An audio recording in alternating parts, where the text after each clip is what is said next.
Welcome back, Halo followers. Today, we got an official Forge reveal that is going live pretty soon. But first, how are my audio levels?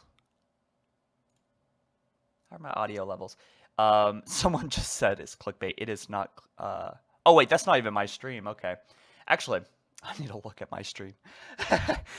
So Halo Infinite Forge Fundamentals building. So it looks like today 343 is going to be revealing what Forge can actually do here. I need to hide this chat because I'm getting confused. I'm thinking that this is my chat. So this goes live in about 20 minutes, and I thought that I'd start a little bit early because I want to, have a dialogue with you guys and just talk about why I'm excited for Forge. And we've already seen Forge. It's funny because this is actually supposed to be 343's official Forge reveal, like the first time that they're actually revealing this thing. And, well, we've already seen everything, you would think. But the exciting thing about this is that, we'll take a look here. Forge, if you guys didn't see this update already, who hasn't seen this update? But more specifically, this part here reveals that Forge has been getting a huge upgrade from the exploit version. So, yeah, so like it looks outstanding. They've improved the lighting. Honestly, these don't even look that impressive compared to what we've seen, but still nonetheless impressive. Especially this shot. This was all made in Forge. It looks like campaign quality, which is pretty outstanding. It's almost so good that it makes me cringe that this whole system was built on Halo Infinite, which is like the engine itself is like whack. There's a lot of issues with this, so I am, like I wish this was built on like any other game that ran well, I guess, for Halo. But anyway, so Forge is looking outstanding. Today we're going to learn about Forge building. They say Forge is an extremely powerful tool within Halo Infinite. It will allow you to create your own maps, modes, and objects like never before. Later this year, the Forge beta will arrive in Halo Infinite as part of the winter update. So join 343 as we focus on the fundamentals of building a map and highlight the core features that have been added or improved in Halo Infinite's version of Forge. So now that we got that little intro out of the way, guys, how are you doing? And where are you from in the world? I want to know who's watching the stream, because we have over 300 concurrent viewers in just a couple minutes, which is pretty exciting. Guys, someone asked, who's ready for a delay? Moonlight Ninja, yes. I am. I'm ready for it. But I talk about this later today in my new video where I talk about, 343 and Microsoft, like higher-ups, reacting to the state of Halo. An insider had a little bit to say about it, so I'm pretty excited about sharing that with y'all because, things aren't getting as heated as I would like for them to. I was going to say things are getting heated, but yeah. Oh, wow, we got some people from Singapore, India, Germany, Wisconsin, Canada, Australia, USA, baby. If y'all don't know, I'm also from the US. Can't you tell? Can't you tell? Don't really want to say hopium, question mark.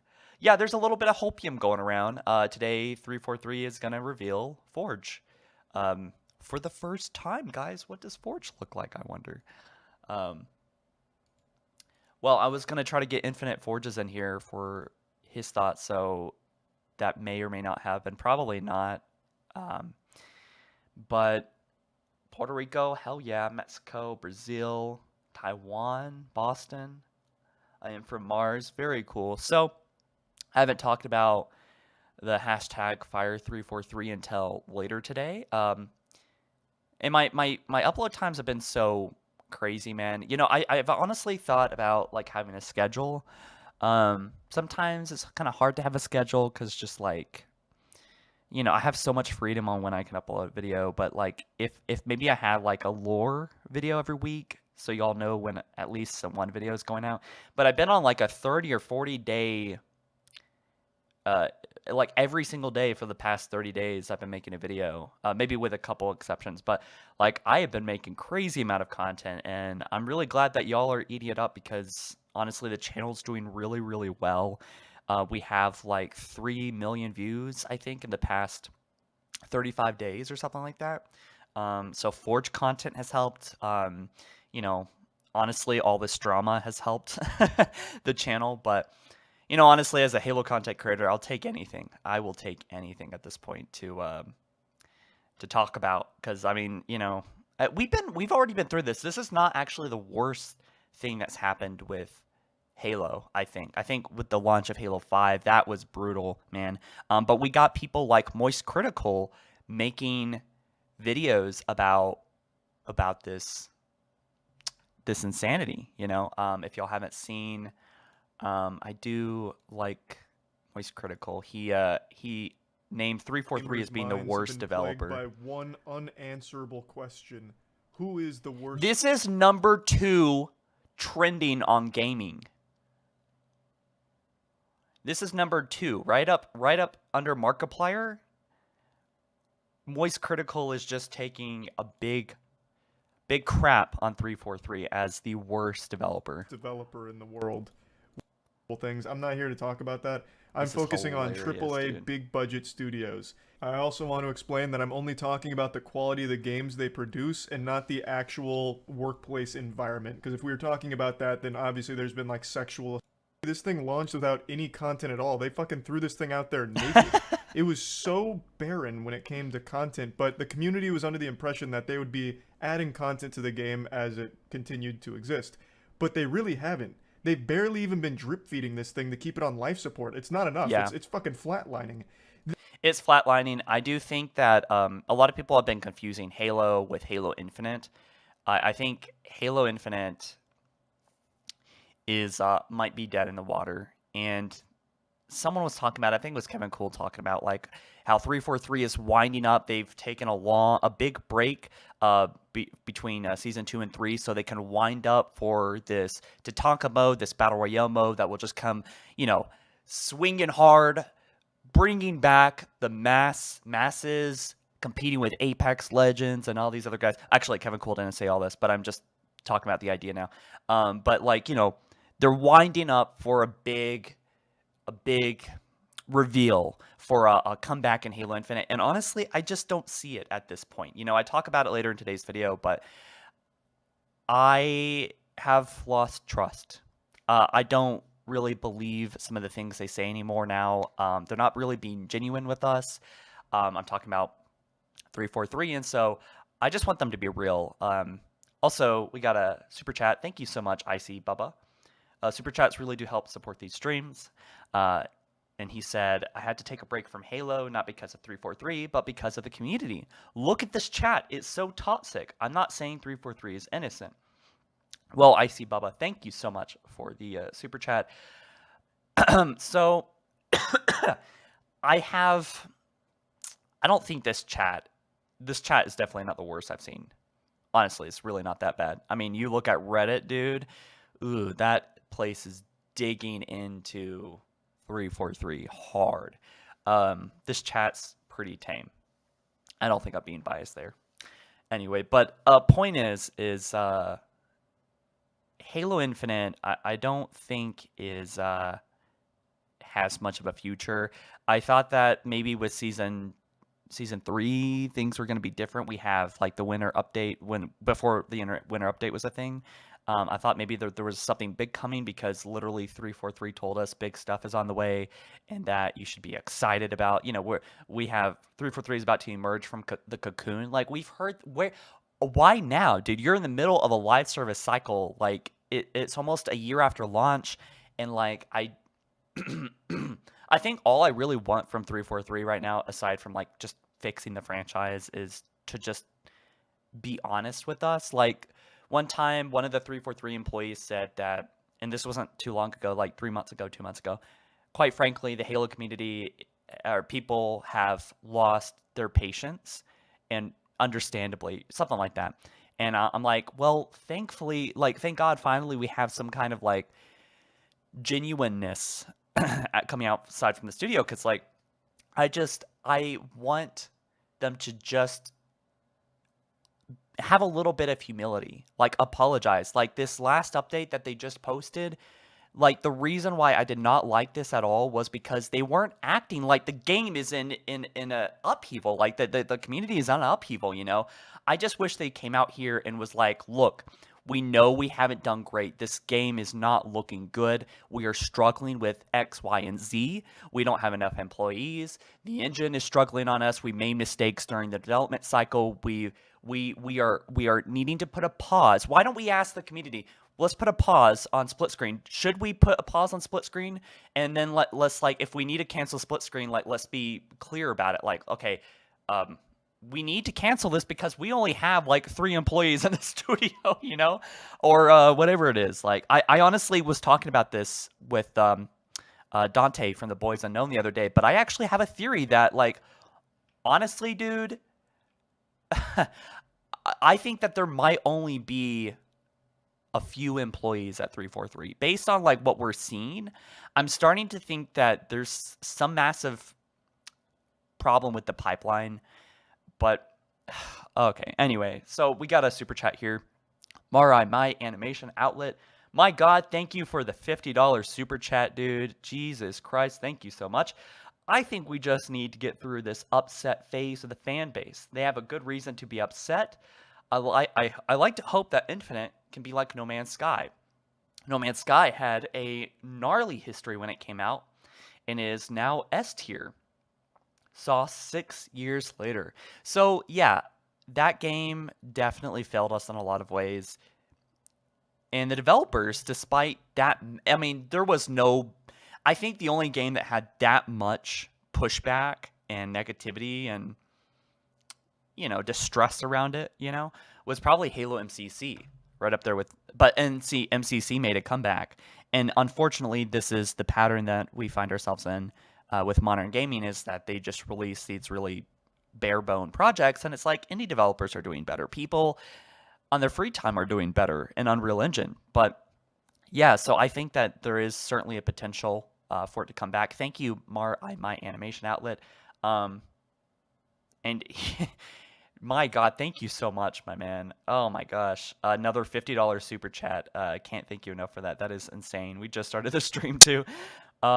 Really do appreciate that. Hopefully Infinite won't take 6 years to get there, but you get my meaning.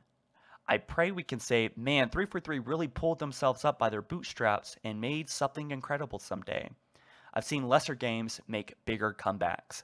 So that's really the question in mind for me anyway. Like, will 343 put the time in needed to fix this game and make it something great? I've seen a lot of people talking about how they're going to leave Halo Infinite and come back next year. That might be too soon, but I think one day, especially when it's convenient for Microsoft, like when they're selling their next console or something, or selling some kind of new product, they're going to want to reinvest and like turn their eyes towards Halo, because that always gets people to buy something. So, you know, that's exactly what happened with MCC, you know. And if y'all don't remember this, Halo MCC, we didn't know what happened with MCC for 1,070 days later. I think it was Frank O'Connor. He went into a huge thing explaining exactly what happened, but that was 3 years after the game came out. And, you know, if you don't remember, like, basically, from what I might be remembering this incorrectly, but it seems like 343 is not going to be explaining things until far, far down the line. For Halo Infinite, you know, they might open up one day when it's convenient for them to explain what's going on. And when they try to earn people's trust back again, this was because they were trying to sell. They were trying to sell the new console, right? Wasn't that around the time? Or they were trying to sell something. I think that's when it was coming on PC or something, or rebooting it or something. I forgot what they were doing, but game released in 2014. They only talked about what actually was a problem in 2017 at the end of the year.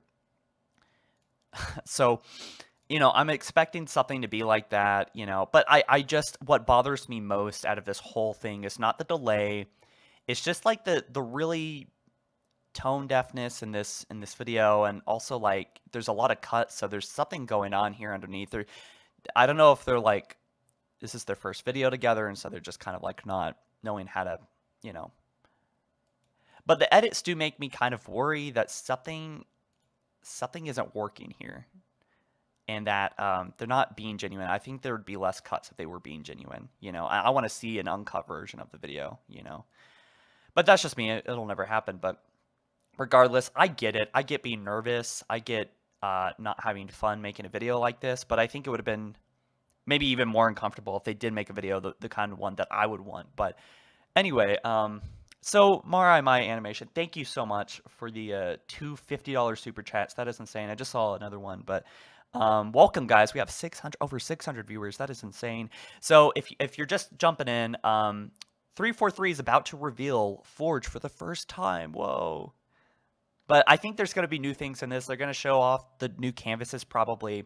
I bet they're going to want to show off things that we haven't seen before from all these leaks, because everyone and their mother has seen the Forge leaks. So, but what we haven't seen is the updated Forge, not the exploit version, but the one that they have in-house, which is probably about 2 months newer than the one that we've all been playing, or select people have been playing. So, man, 343 really pulled themselves up by their bootstraps and made something incredible. Yeah, so Mara Mai, thank you so much for the $50 super chat. I am really excited to hear and see the future of Halo making a comeback. I think it will happen one day, but Coroner Chris, set up a meeting with 343 to ask the hard questions. I don't know if that would happen. They know everyone is asking. I don't think they would accept any kind of interview. Not super controlled anyway. I might be surprised. I guess I could ask them, but I really doubt they would. I mean, they're shuffling inside, and oh man, would I die? What would I do to just be a fly in the wall at 343? Like, I just want to know what's going on. I'm just dying to know, and it's probably not good. It's probably not pretty, and it's probably honestly a lot worse than we think it is. So anyone that's saying this chat is like hopium, that this stream is hopium or copium, then you don't know what this stream is, do you? And people are calling me a shill, by the way. That's a whole other thing I gotta get into. Icy Bubba, thank you again so much for the super chat, $5. Star Wars Battlefront 2 was the worst launch in the history of gaming. It had a great comeback with the Celebration Edition, then EA did a EA. I'm not quite sure what you mean by that, the last part there, but I am a big fan of Star Wars Battlefront 2. It's one of the few games I actually do play right up there with For Honor, which I've been thinking about streaming because it's quite a fun game. So Battlefront 2 did awful, and it had a big comeback. And it's just like these big AAA titles, like I don't know, they see money in it long term, but I do worry, like, I don't know if the store is making it any money for them to justify this. Like, they don't have they never really had a good plan to monetize this game. I wish they just had a currency system, like where you play a game, just like in Halo Reach, you get points for it, and then the credits that you have, you can buy armor with it. And then if you wanted to spend real money to buy credits to buy in-game armor, then you should have done that. But they should have had some kind of progression where you could only buy cool armor if you only progress so far in the game, or if you only got 10,000 kills, then you have the privilege to either get your in-game credits to buy with, or credits you only made money with, or whatever, or spent money with, or whatever. Either way. And then I think that there should be exclusive armor that you can only earn with in-game challenges, just to keep people invested in playing. And maybe it'll just be a helmet. Maybe it'll just be a chess piece. Something that like still inspires people to like customize. I think it's just such a short-sighted customization system that it just doesn't work, man. People don't care with the system they have. People don't want to buy blue. I mean, this is like the funniest thing ever, and I just talked about it the other day. But back when Halo Infinite first came out 10 months ago, they had this default armor coding and then level 99 battle pass armor coding, not free. So almost identical armor codings. I mean, we can even zoom in here. Like, we see that there's blue, there's a little bit of a different shade here, but like, bro. And then there was this guy the other day that just bought Wistera for something like, I don't know, $20 or something, and he regrets his life. Oh, I'm on. Well, anyway, y'all have seen just watched the video yesterday. I do want to get to the super chat real quick. But thank you guys so much for the super chats. Really do appreciate it. Mara, my animation outlet. Honestly, all Infinite needs is the basic standard. A Halo game has to be easily the best Halo game. Forge, Firefight, Customs, and I want my McFriggin' Assassins back. Yeah, dude, we haven't even heard about the cancellation of Assassinations yet, because I bet that's going to come. By the way, ray tracing is out the window, probably. They haven't talked about that since, like, pre-launch. I think I'm starting to feel that there was some lies that happened because of just, like, how different the game actually ended up being versus what they said was going to come. It seems like they were amping up a lot of people, like a Todd Howard move, and then, like, just did not deliver. Or whatever, the No Man's Sky guy, that guy did it too. Anyway, thank you, Mara, my animation. Very much appreciated. This guy just sent me $120 in super chat, so that really helps, man. Thank you so much. Totally unnecessary, but really, really appreciate it. Thank you. Unlike in No Man's Sky, Halo has a framework to work with. I don't know if they do, though. I forgot to read that last part. I don't know if they do have such a framework. So I've been kind of ignoring the other chat just because I've been trying to keep up with this conversation. But I'm just going to skim it real quick. I think every time they make a game, they make an effort to make it worse than before. Yeah, I mean, that would be the trend, right? Halo 4 launched the most content complete, I think, although it had its own issues. And Halo 5 had its own issues. Premiere starts in 60 seconds, guys. So if you're just joining us, 343 is doing a big Forge reveal. I think they're going to be showing off new canvases, new features in the updated Forge. One thing I've not talked about, which I'm seriously thinking about making a video about, is like Halo follower being a shill. Like anytime I say anything positive about 343 or anything about Halo, they're like, you're a shill. And then anytime I say anything negative about it, it's funny. I have literally 100 comments of people calling me a shill and then also a hater every day. I've seen comments right next to each other within 25 seconds of people calling me the opposite. So it's actually quite hilarious. I haven't got the paycheck remark yet, like where people are saying that I'm getting paid by 343 to like promote yappening, which is fucking hilarious. But anyway, Kaylor Peterson asked, would you pay for a decent map pack? I would. I would pay for just content straight up. Let's forget the live service. Let's just like fucking make a game. Let's just make an actual game first, and then we can talk about live service game. Beyond Sane says, I don't see another Halo coming after this for a while, and I'm worried 343 figure most of the problems the games has. I hope they don't fix a few big issues and then ditch the 10-year game. I hope they do ditch the 10-year game, because it looks like this engine is really hard to work with, and it is not functional in the way that we would want it to be functional. And I don't think having 10 years of trying to fix a buggy, crappy engine that was built by contractors that no longer even work there, so they don't even know how the engine works and how to work around the code, is such a great investment. I think they need to move to Unreal Engine, and as much as they can, like, have a good team of 30 people producing maps and content and Halo Infinite, making Halo Infinite profitable and fun for the next 2 or 3 years. But during that time, they need to be working on the next big Halo. And I want to see Halo 7 come out by 2025, but that might not happen. Okay, so what we're seeing now is actually YouTube. It's a YouTube loading screen for streams, so don't get too excited by this, but we'll just keep it, throw it up on full screen. Yeah, so this is just YouTube. Anyway, Mara, my animation, thank you again so much for the super chat there. Framework, as in they can go look at the previous Halo games to base the frame of Halo Infinite on, is what I mean. Oh, I mean, they do have the Blame engine, but my worry about that, Mar, is that they've already made so much progression on the Slip Space engine, which is based on the Bam Blam engine. If they fucked up their main in-house engine, then I'm afraid that the engine is going to have to be ditched at this point, because if this is the permanent future of Halo, like, then I don't know what we're going to do. They need to go back to Halo 5's engine, which, I mean, I hate to say, but like, obviously it worked better for the developers, even though I think 343 devs complained about it, and the whole reason that they even did anything about it was because it was dysfunctional.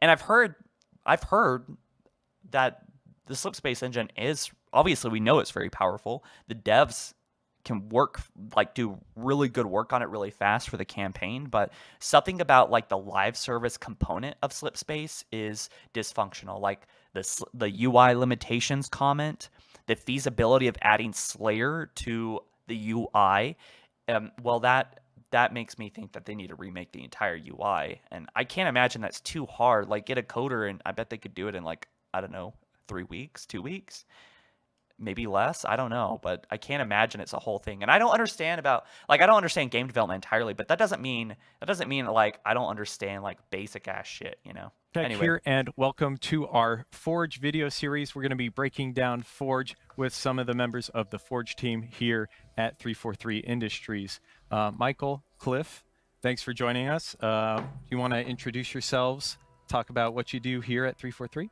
Sure. I'm Michael Shore. I'm the lead Forge designer. I've been here for 4 years, and I'm the vision holder for Forge, and kind of have my hands in a little bit of everything Forge, just trying to make sure it lands.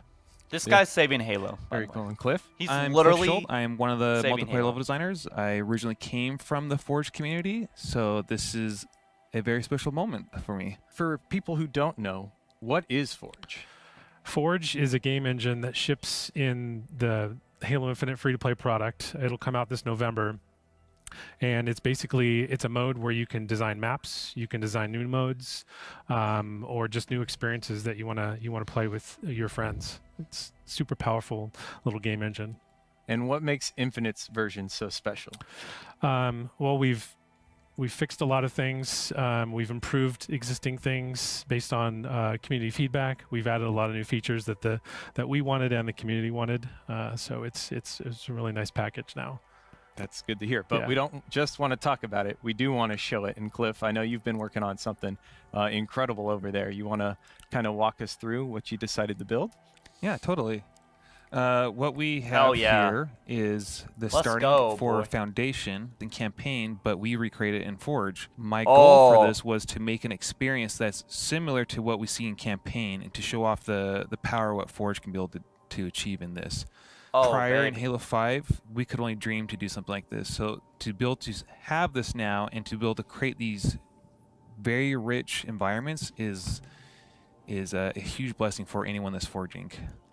Yeah, so right now, how'd you go about building this? You said earlier when we were talking, before we started recording, that we used a lot of campaign assets. Yeah, so the cool thing about, part of that wish list is built to have more campaign assets. So the Forge team whipped a bunch of campaign assets and included it. So I rearranged all those campaign assets to be able to make the Foundation starting point. You want to take us through there? Totally. Really show us a little bit more of what you've been making and building. And this is all in Forge. It's all in Forge. Yeah, the art team did a great job of bringing over these campaign assets and multiplayer assets into Forge. That's so cool. To give us a wide range of objects that players can make stuff with. It looks so good. It's super sexy. Wow. So what kind of tools helped you build this and put this creation together, Cliff? Yeah, totally. Well, we have a bunch of different tools. The one that I used for this quite a bit was magnets. It was really great to be able to snap the hexes together to be able to get on their right grid. Mm-hmm. The other one, too, we have duplication. So since this is a lot of repeating objects, duplicating, instead of having to go and spawn in a new object, I'm able to just duplicate what I currently have and kind of rearrange the objects. Yeah, I was going to ask, you mind showing an example? Yeah, totally.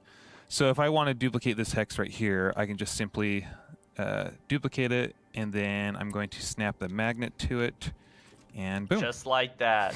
Wow. real I mean, nice. we've already seen And this if before, you but it looks didn't so good. like that addition, we also have undo redo Yep. for the first time. So Infinite if I Forge. fat finger something or whatever, I can be able to just click undo and it'll go back to the steps. Or if I want to put it back, I can hit redo. It looks And like that's there's a the first, couple. and that's That's the couple first. That was a steps. huge community wish list. When I first started here, it was top of my quality of life update stuff. it was just like number one. like You know? anything that you use using a computer has an undo, right? So it makes perfect sense. We also have snap to the ground. Yeah, so if I have, we'll just take one of these. I'm going to duplicate it, and if I want to put it in the middle Wow. here, instead of having to go and fidget around, I can just tap the X button, and it will automatically snap to the ground for the That's object, actually a pretty which cool has been feature. I a haven't- huge blessing for spawning any objects in to get an understanding for the reference of their size. Yeah. Mm-hmm. I didn't even think about that for like spawn points too. When you're just building Spawns out are your map, huge, you yes. just always want to place it on the ground anyways. We've got another cool feature I'd love to talk about, which is scaling. Yeah, so I'm going to fly out of the world here. I have some objects that I Oh, utilized they're on the space canvas. for making this space. So any of this stuff I can be able to grab, and then I can be able to scale it down, scale it upwards, or I can also Such scale a it by per powerful plane. tool. So if you see here, I've grabbed this object, and I have flattened it because I'm really Whoa. liking the texture or the material that we have on here for this face. Wait, that's new. So for example, I think that's new. So you can scale in any direction. correct. Oh, on okay, that's what you almost did. any object. Yep. On most objects. So Really nice. I wanted this detail for the front of the hexes to replicate what we had in campaign. So the trick that I used here is I grabbed one of these pieces and then flattened it because I was really in love with how detailed the front of this wall is, Wow. or this pillar. Yeah. So you could use it as a decal, like art, Yeah. to art up the wall. You can Up scale next, in any actually, direction. part of scaling, I know you had a few other things you wanted to show off with the terrain and a certain grunty friend. Yeah, while I'm flying over there, that we Please, have not AI. talked about is we can be able to move through objects now. That's something that we take for granted now. With your monitor? Yeah. Yes, so it's been Yeah. really great. So if we make it an enclosed environment like that, we don't have to fly all the way around. We're able to fly through objects. Has been a huge blessing. Yeah, no clip has been that's another one of those quality of life updates that we had to add. So yeah. So when I was doing this, one of my friends jumped into the game and was messing around with the grunt, and he made Giga Grunt here. So this is this is the normal size of the grunt. And then he decided to scale it up and was messing around with me, which is pretty comical. You can play Forge with your friends, I and guess. we actually showcase naming of objects when you highlight over the Yep. big one. So now you can custom name objects throughout your entire Forge build. Yeah, Right. it's been really great for like if I have any like custom assets, and if I need to go search for it, I can be able to name it uniquely now instead of having to be like grunt 5,000 and going through a number list. Yeah. You can spot the one that you know is Giga Grunt. Yeah. It's also helpful, like we'll talk about this a little later, but the budget Oh. in Forge has been increased exponentially.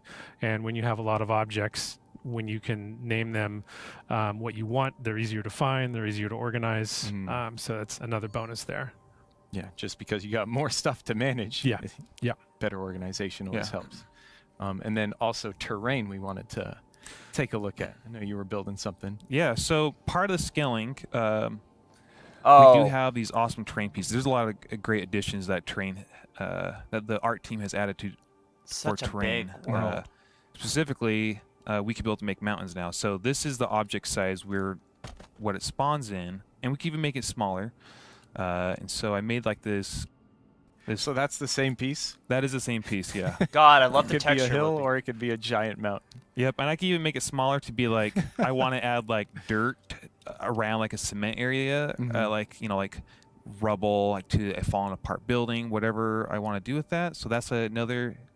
You don't have to always upscale everything. You can be able to make small set dressings in a level, which is like Which canvas is this? this is Is it the blank? this is the blank Okay. canvas. you mind showing the actual scaling up to that mountain size? Yeah, totally. Super Wow. cool looking. Oh my goodness. Yeah, so it's Okay, that the same cool thing piece, about this is and that counts the as one object in Correct. the your texture object. loops. Wow. Yeah, lots of flexibility there. So just Super because you useful. increase the Super scale of the useful, size of especially the for forge those big object maps. doesn't mean that it's gonna be bad. Up next, I know texture we wanted to take a look at stretching, arting you know. a map. Yeah. And I know we have some awesome work from the art team with materials. Yeah, so it's really cool because like in Halo 5, like we had pre-designated objects, and they can sometimes be limiting. Now the cool thing about this is we Ooh. have a bunch of different material swaps. So in this example here, this is part of our design set that we have, and I've just grabbed the block, duplicated it, and go and material swapped it. Obviously we have like all the So Forerunner beautiful. materials that you see.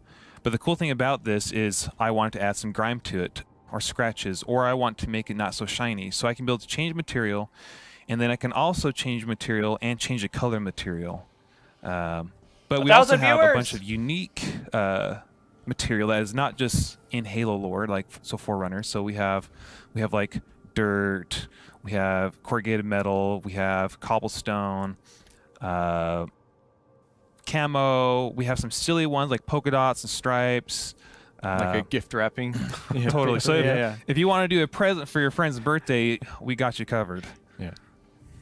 And then, yeah, even more like stone and brick, which is super cool. And then we can apply that on most objects too, right? Yeah. So here we've changed the grunt. Like I think someone selected like looks like the metaling, like It's like the a corrugated metal on on top of a shack or something. yes, right? exactly. Look, the stuff you see like in Bazaar, we Mhm. pulled from there. And so they changed it they changed it with the color of it. Because normally I think these spawn in like just a default purple that the grunt has. Could you walk us through a few of Totally. those options? Yeah. Yeah, so we have a couple different things. So yeah, metal corrugated. So if I want to go through and change the material, I can do that, or we can go through the list as well too. Same thing with the color. We can be able to select whatever color that we want to do, and kind of update it. Now there's also different regions that we want. So if I want to change the grunt body, we can do that as well.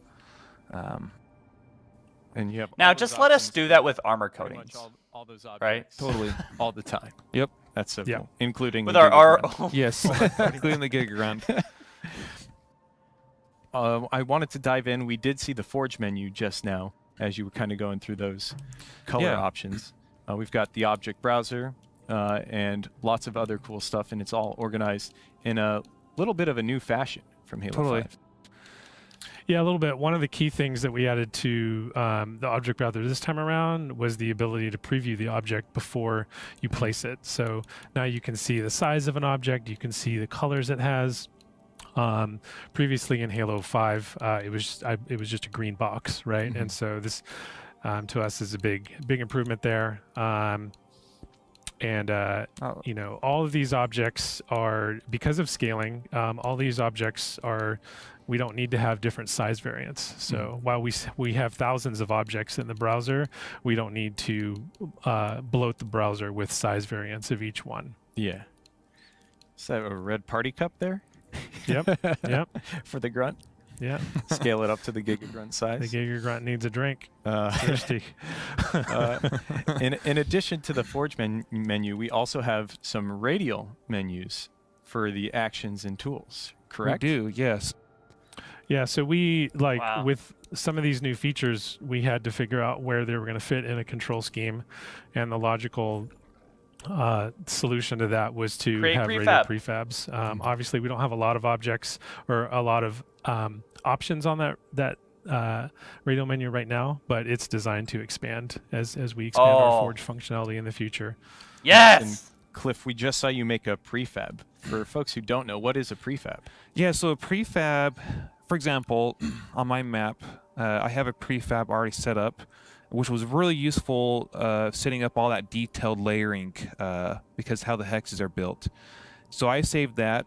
But the cool thing, too, is if you want to share them, you can be able to bookmark prefabs. So Oh, I wow. have That is cool. One of the forgers, Max Extra, has made like this really awesome hollow table. What the fuck? And so I asked you if I could great. I haven't prefab seen it. that. That's awesome. And It's really good. yeah, really, really clever. So he like used effects and like I think a satellite dish, and like there was another object for the base of it.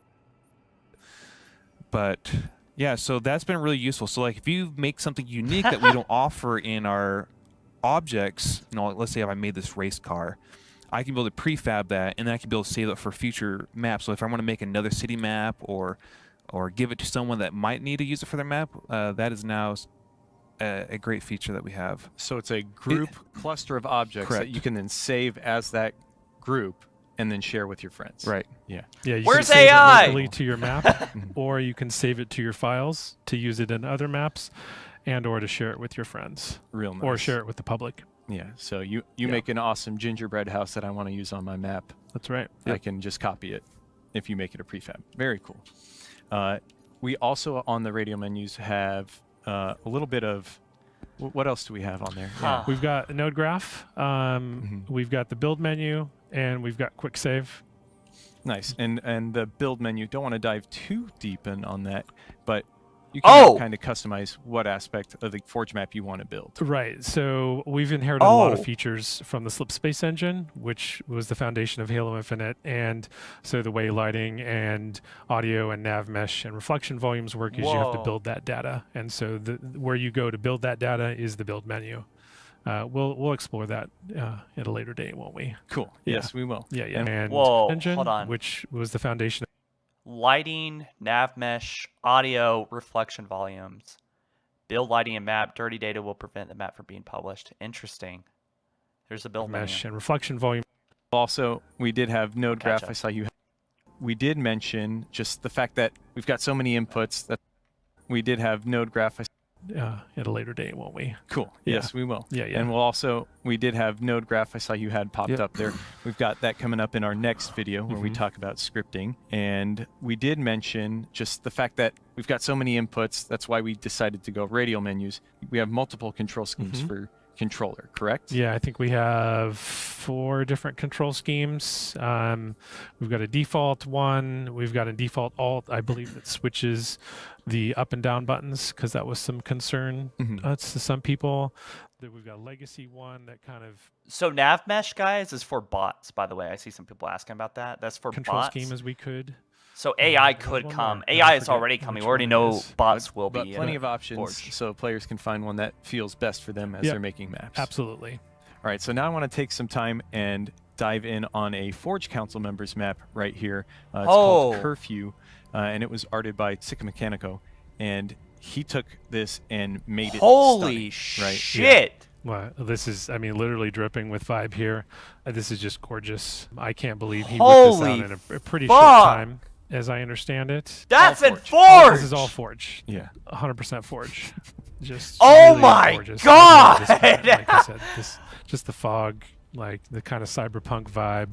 All the extra detail. Yeah. Good God! Exactly. And if we wanted to break down this map and kind of reverse engineer it, we actually have a really cool tool right there. You can see on the bottom center of the screen, the object detail panel.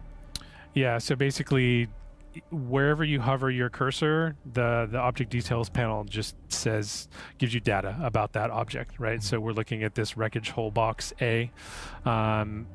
65% of the budget, dude. Only You 65. can set that the physics has been set to phased, and then you can see where it's located, how it's been rotated from its default, and what the size values are. So at a glance, you can just go. Wow. Does you want to fly around and show off like how? Yeah, how many fly different around. Sic Mechanico used here. Yeah.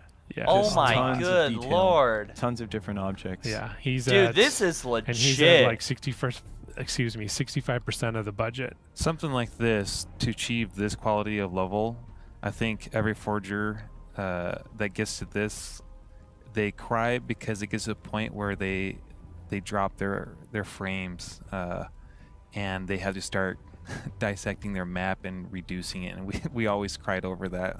So But this that's is not Wow. the case this is anymore. not the case anymore. Like to Nice. get this is amazing. No like frame he's drops. only at 65 and this is very rich environment. Yeah. And Cliff, you wanted to show off one aspect that you thought was really cool. Yeah, so Yeah.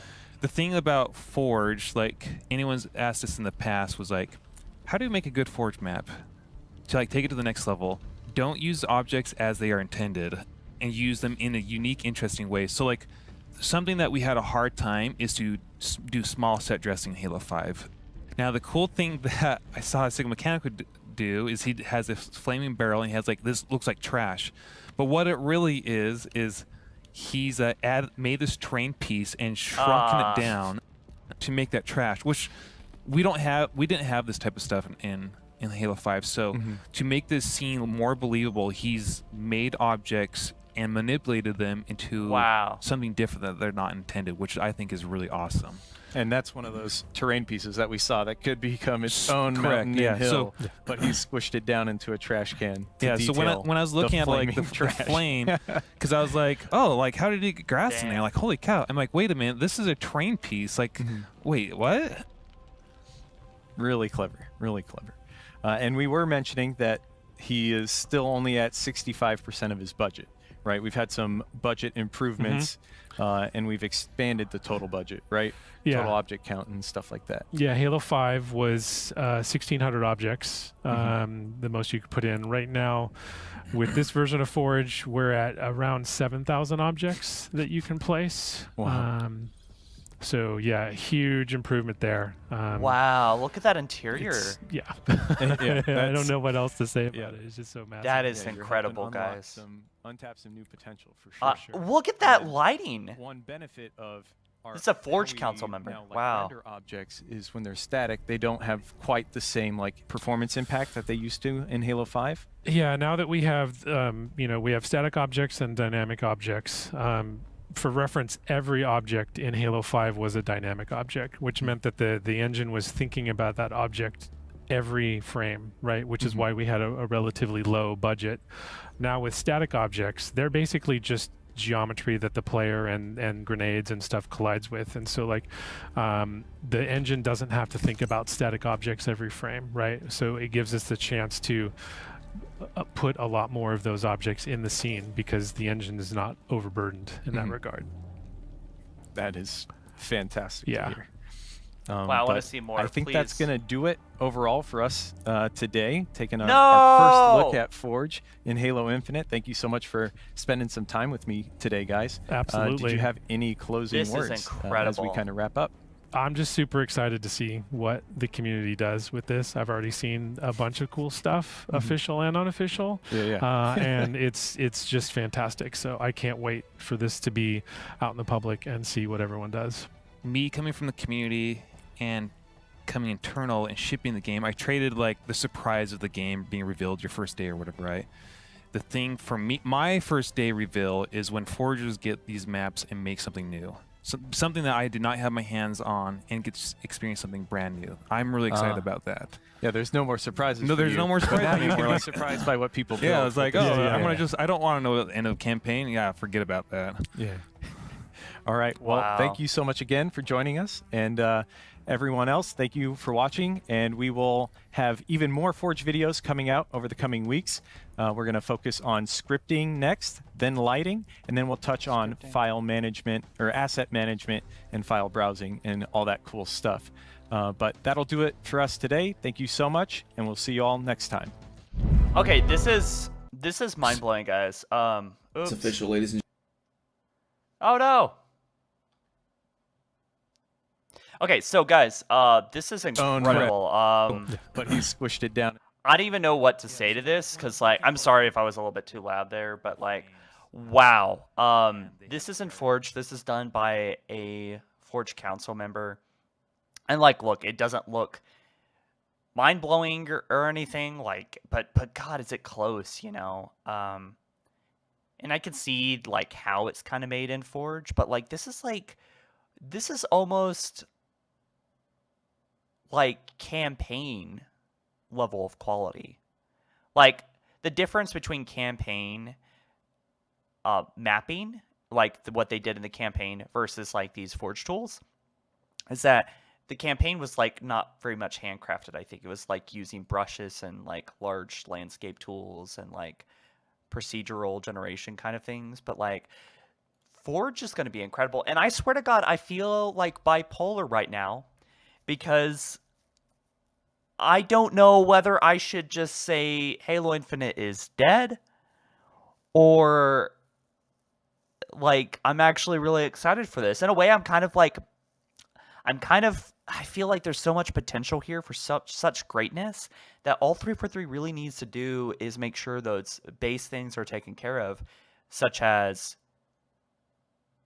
desync and content and balancing issues. Like if they could just, for the love of God, just take care of those things, then like Forge is going to be able to prosper. And like this is a gateway for new content coming into the game. I mean, this is absolutely incredible. I mean, the one thing I did notice that this map could go without was the raindrops here. They just kind of like look a little bit too big, kind of ugly. But like aside from that, I can't really think of anything else I dislike because the lighting is amazing. Like look at that little crack. Did y'all see that little crack of light through the door? Little details like that are really cool. I'd love to see like a bright version of this map because I think Halo Infinite's Forge just naturally looks better with bright lighting. Forge maps just look better in bright lighting, right? It just does. So maps like this we already know Forge Lord here on the top right. He has confirmed on Twitter, which I haven't been able to talk about yet. He basically suggested that multiplayer maps are going to have Forge maps in them now, which we already do know from like, what was it? What were those new maps called? Desolation and Catalyst or something? Not Catalyst, Cardiac or whatever the fuck. So we know that Forge maps are going to be coming to Forge, or coming to multiplayer, but that there's a lot of incredible maps that are in development by the Forge Council here. Obviously, and I'm just so excited to play it. With that being said, it's another facility, which they didn't even, what it kind of annoys me is they didn't even look at the skybox, which I think there was some cool detail. Like there's a city here with windows, with lights in them. So cool. It's basically a mod. Yeah. Gene just said it's basically a mod. And actually I just got reminded, I got some super chats here. If I can even go back to see them, I hope I can. Shoot. I saw something about, I don't know what I need to do to get those super chats back. But Mara, at my animation outlet, thank you again, my dude. Do you know how many people said No Man's Sky was dead? Where do you think they are now, lol? Forge may not be entirely save Halo, but goddamn, it isn't going to buy Halo. But goddamn, it isn't going to buy Halo sometime. Yeah, so he's saying, like, yeah. Despite this being, on a broken game, kind of, with a team that cannot produce content. I mean, most of the content that we're getting for this game was already in the game files, So, I don't know, man. I think that Halo Infinite definitely has potential, and I'm glad that it's not quite 100% clear that Halo Infinite is dead, It's kind of got me frustrated. Like, I don't know where the community should be, It's to each their own with how, how you feel about this game and its future. But like this, goddamn, does this not give me some hope about the future of it, right? And I know the community's crazy. The community has no limits, no bounds, and there's going to be some insane stuff. The one thing I think 343 can do to improve Forge is to add objects that aren't just UNSC facility pieces, because that's just going to bring about a lot of this stuff, which is already, there's already so much of this in Halo Infinite's map roster anyway, Mario Man Animation Outlet, thank you again, my brother. It is going to buy Halo time. Yeah, no, I got you there, bud. Thank you again for the super chats. My God, this guy has dropped like a lot of super chats in this stream. It's funny, but I specifically like this part in the stream where he flies over to this bridge and just like the gobo light here, like adding some kind of depth and dimension makes it look like the lighting is way better than it actually is, honestly. But it's already amazing, man. And there's so much potential. All we need is infection, Looking back earlier in this stream when they first showed off the campaign bit, Not as impressive as the Forge Council map, but this one pretty much demonstrates that campaign can be remade, that these are campaign like worthy tools. It's on the same level, you know. And I'm just blown away, man. It was really great to be able to snap the hexes together, to be able to get on their right grid. The other one too, we have duplication. So since there's really not a whole lot that we didn't already know in this reveal of Forge. This is technically the first reveal of Forge that 343 has done, so we should all be shocked right now. This should be way, way more popular right now. But one thing that I really thought was cool was the flattening of objects, which I know scaling was already a thing. I have scaled a little bit, but I didn't think of doing it like this, like turning 3D objects into 2D objects. There's really no reason to do that unless you're trying to do something very specific, like getting a specific texture or something. But I mean, guys, look, it's not so clear cut that this game is screwed. You know, the world isn't black and white. This game does have a lot of potential. We do know Slipspace Engine is powerful, but you know, I didn't realize that until I said it earlier in the stream, was that Halo Infinite's engine seems to be working pretty much exactly as intended. However, I think that it needs a rework on the main menu, because obviously we just figured out recently that that is using up a lot, and I mean a lot, of internet speed. Like we found out like a month or two ago that Halo Infinite this entire time was using up about 3 gigabytes of downloading the main menu image, the main menu loading image, like 3,000 times. It would download it onto your hardware over and over and over. There's obviously some really bad optimization and network code in this game that needs to be addressed. And we do know, I did a poll. People obviously do want co-op more than they want desync fix, which I found kind of surprising, but people are hungry. People are very hungry for a good Halo game, man, and they have the tool set here, right? But you know, am I crazy? Am I crazy to think that this game still has potential? I mean, I know the roadmap was devastating, and people are like trying to fire 343, but we just recently heard from an insider, which I will talk about later today in a standalone video, is that 343 higher ups and Microsoft higher ups are confident that 343 has a good roadmap for the future, right? They are going to be addressing things, but quite frankly, and I think they almost intended this to happen, where they knew that this game would launch unfinished, and over time it's going to become like a No Man's Sky. It's going to have a future. It has a future. I see some people saying I am crazy. I am probably crazy. I am crazy, but I don't know. We're getting like conflicting feelings here. I am anyway. I'm getting really excited about the game. I'm getting really excited about playing this, and I know the community has so much potential. Rubble, like I know they're gonna make some incredible things. I can't even want to do with that. So that's another. Think of all the things. You don't have to always upscale everything. You can be able to make small set dressings in a level, which is like. Which canvas is this? That's a good point. That's a good point. Blank. This is the blank. That's a good point. So Gian Rod just said, thank you, by the way, for the super chat. He said, this looks great, but it's hard to get excited when there's no infrastructure for social experiences around it. No infection, broken customs. So what? Yeah, I mean, I am afraid that Forge is going to become extremely niche. It's not going to be something that people like Markiplier or gaming channels play with their friends, because it's not going to become Gary's Mod, because there's not a good social infrastructure around it, right? There's customs are broken. Customs are buggy to hell. Theater is kind of broken. There's not really good lobbies, and there's all kinds of things that need to be worked on and fixed. So I don't know. It's stressful. It's really stressful.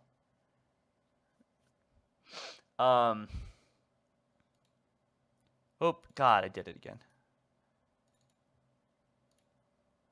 That's the same piece. That is the same piece, yeah. It could be a hill or it could be a giant mountain. Yep, and I can even I make like it how smaller to big be like this canvas. I wish they showed off more canvases. I was actually pretty excited to see the literally any canvas but the space one, to be frank with you. But the space canvas is kind of like the blank canvas, which is fine. I think the budget can be a lot higher because of the blankness, I think, in theory anyway. add like dirt around like a cement area, Mhm. like like rubble, like to a fallen apart building, whatever I want to do with that. So that's another. You don't have to always upscale everything. You can build to make small set dressings in a level, which is like Which canvas is this? this is Is the it blank? this is the blank Okay. canvas. Do you mind showing the actual scaling up to that mountain size? Yeah. Now totally. this is cool. Someone made Two Fort from. Someone's making Two Fort from Team Fortress 2. Oh man.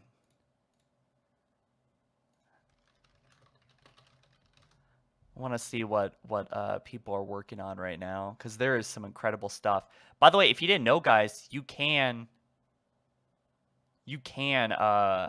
get access to Forge right now. It's basically in pre-beta. I don't know if I want to search on the stream, but anyway, guys, maybe I am crazy. Super cool looking. Oh my goodness. Yeah, so it's that same piece, and that counts as one object in correct. your object count. Oh, Yeah. you know what I want to look at is the they talked about the rendering of things at some point in the stream. Future. So this options menu, they have possibilities for it to like be expanded upon. Prefabs are, I think, working in Forge, so you can like create groups and then save them and then easily access them later.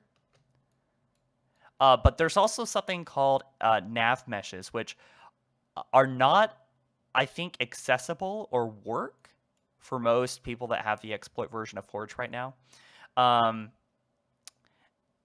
But nav meshes are something that allows for bots to play your Forge maps in the way you want them to, which is going to be great for customs. I think it would be great for custom lobbies always to be full, even if you only have 5 players in there. If you have a bunch of bots behaving and are inherently coded in the way that you need them to be coded as the Forge map maker, then you're going to be able to have bots in games, and it's going to be really fun. It's going to be really fun. You can survive an onslaught of zombie bots with your friends, you know. And this, honestly, not going to lie, like I've been meaning to, we've been so distracted with all this negativity about the roadmap that I'm just like, I want to get back a little bit into Forge. I want to be excited about Halo. I don't like having all this negativity about Halo. It feels wrong. I love this game more than really any other franchise. I've been doing this stuff for going on to 12 years, you know. I want Halo to do well, but I refuse to be biased as much as I can anyway. And so, let's see, where is the render menu? At some point they share, oh yeah, right here. Let's listen to this again because this really caught my interest. Build menu, and we've got quick save. Nice. And the build menu, don't want to dive too deep in on that, but you can now kind of customize what aspect of the Forge map you want to build. Right. So we've You can now kind of customize. Okay, let's read what it says over the nav build mesh. menu, don't want to dive too deep in on that. There's a build menu.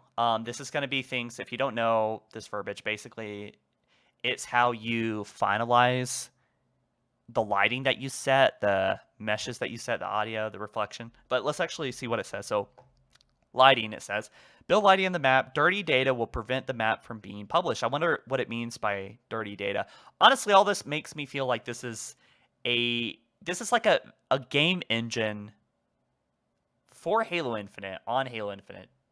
And that's exciting in of itself. And from what we've seen from Forgers, then it's pretty much your own game engine. By the way, one thing I totally forgot to do is add the chat back. I wanted the chat back here. Yeah, there we go. Okay, so what else does it say? You can now kind of Nav mesh. Build nav mesh data. Used for bot pathfinding. Dirty data will prevent the map from being published. So pretty much a confirmation there, if we didn't already have it, which I think we already did, is that you can make bots understand how to play your maps. And I've looked at this myself in Forge. I've played Forge myself. I have access to it, and you can too. If you go to Uniques, the guy that made the Halo 3 Guardian map in Halo Infinite's Forge, if you go to his Discord on the welcome page, whatever, there is a 60 gigabyte download of the flight, the co-op flight that you can download. And if you take this specific steps by Serasia, you can play Forge today. So I'll just say that. That's all I'll say on it, but you can actually play Forge right now. But anyway, nav mesh is going to be really cool to play with and see how what silly things you can get the bots to do. And you don't want to dive too deep in on that, but you can now kind of custom audio, build audio data. So not much of a description right there. Reflection volumes. Build reflection volume data used to create more accurate looking reflections on objects. So this is a thing that is usually referred as, well, at least in source tools that I work with, as cube maps. So, you know, we actually saw some of these in the in this map. You'll see these big balls floating around. There was one right there. Yeah, that little area here with that black gray ball in the middle, reflecting ball. That's a reflection volume. So when those are baked, reflections are going to show back everything in this volume on reflections. So it's going to make maps look really polished and nice. We got a couple super chats here. Fahad Malik says, "Lock confirmed for Infinite, lol." I'm confused about the context. I was talking about, what was I talking about? He posted that when I was talking about the build menu, but we still don't know. By the way, I mean, that's a whole other subject, not really pertaining to Forge, but more the lore and story. But whatever happened to Palmer and Locke and Lasky? Like, everything that Halo 4 and 5 and Wars built up is pretty much just canned, and I'm just like, what is going on? Like, but anyway, yeah, thank you for the super chat, dude. Really do appreciate it. I think Locke has some potential for the story. You know, if done right, I think his character can be redeemed and made into a character that we actually respect and love. My God, I love this map. It looks a little bit too much like another Halo 5 map to me, which were just kind of like uninspired, generic bases, or, you know. But the thing different about this, though, is that it's not really a base as much as like kind of a city street, kind of like a cyberpunk, steampunk street, which is a step up from most of Halo Infinite's maps. But anyway, Fahad, thank you so much. Appreciate it. Mara, my animation outlet. My God, thank you so much, my dude. Appreciate the $20 super chat again. As I'm sure you can judge by my name, I'm an animator. So much about this Forge looks so much like animating in Blender. The scaling, transforming objects, rotating them, etc. Even adding materials to change their appearance. So, firstly, thank you again for the super chat. I think it does too. I don't know Blender super well, but I do animate. I'm making the Noble 6 animation right now, and I am doing a lot of scaling because Source can't, you know, high quality objects just, you know, they're not really importable into Source very well. And so same thing here. I think that a lot of these objects aren't really high quality, you know, per se, even though they look really nice. But when you shrink them down, you can make them look like completely different things. And the objects, it just looks so good here that, like, some of this stuff I don't even know are pre-made objects. Like, I just feel like he's kind of maybe made some custom walls and pieces and barrels, like just by remixing primitive objects or even terrain objects like he did here. He made this trash can with a terrain piece. And this is stuff that you can only do through scaling. We saw a little bit of it in Halo 5's Forge, but that's what's such a big game changer here is scaling. And one big thing that I'm actually surprised they didn't mention, we do know that they're going to be talking about scripting next, and then they're also going to be talking about lighting after that, and then file management. I think file share has to come, but one thing I'm really surprised they didn't talk about was when you scale up Forge pieces here, or specifically terrain pieces, but really actually almost all pieces, including, I'm actually really impressed by what they did here. When you scale up objects, it doesn't scale up the texture like, for example, Mario My Animation, like in Blender. When you scale up objects, there are like several layers of the texture that duplicate and then overlay from each other, so it's seamless. And you can see that when they scale up this terrain piece to be very large, is that the texture starts looping. So if they were to fly back down, like even this piece that they were walking around on, Forge. So when you stretch up objects, it retains high quality texture and then loops it in a pretty interesting way. You just kind of have to see it for yourself to understand maybe fully what I'm saying, but there is a lot of thought into going a lot of thought gone into scaling objects for sure. Easy. But thank you, Maramai. Really do appreciate the super chats today. Grimvell says, so there is no indication at all whether or not we'll have the ability to PvE bots like banished enemies in Forge. So on that note, actually, Grimvell, really good question there, is that we have that roadmap that came out the other day, which is a thing I have not talked about just because, dear God, it's been so hectic with everything coming out, but I'll just share it real quick here. There is something called VIP, which we all know, but also Escalation. Escalation is a new mode coming on March 7th to Echoes Within Season 3. And that mode is actually a banished PvE mode. So there's going to be brutes running around multiplayer maps fighting us, which is just something that really exciting. And honestly, the tech is already there. The bots are already an established feature in Halo Infinite's multiplayer. So having them function pretty much exactly the same, but with brute models, really shouldn't be that much of a technical hurdle. Although with 343, I would understand why you would think it would be. But honestly, I think as a non-game developer, I'm saying that from my understanding, it seems like the scripting, the hard part is already there. The coding is already there. Bots already act, for the most part, pretty appropriately on multiplayer maps. So we should be able to, at some point, honestly, I hope 343 adds the ability to add brutes and AI, essentially. We keep calling them AI, but in this sense, they are bots. Banished AI, whatever you want to call them, on Forge maps as well, should be possible, if not through the base tools, but through mods. They should function as you would hope that they function. And really depending on the forger themselves on making sure that the bots understand what is going on with the forge pieces.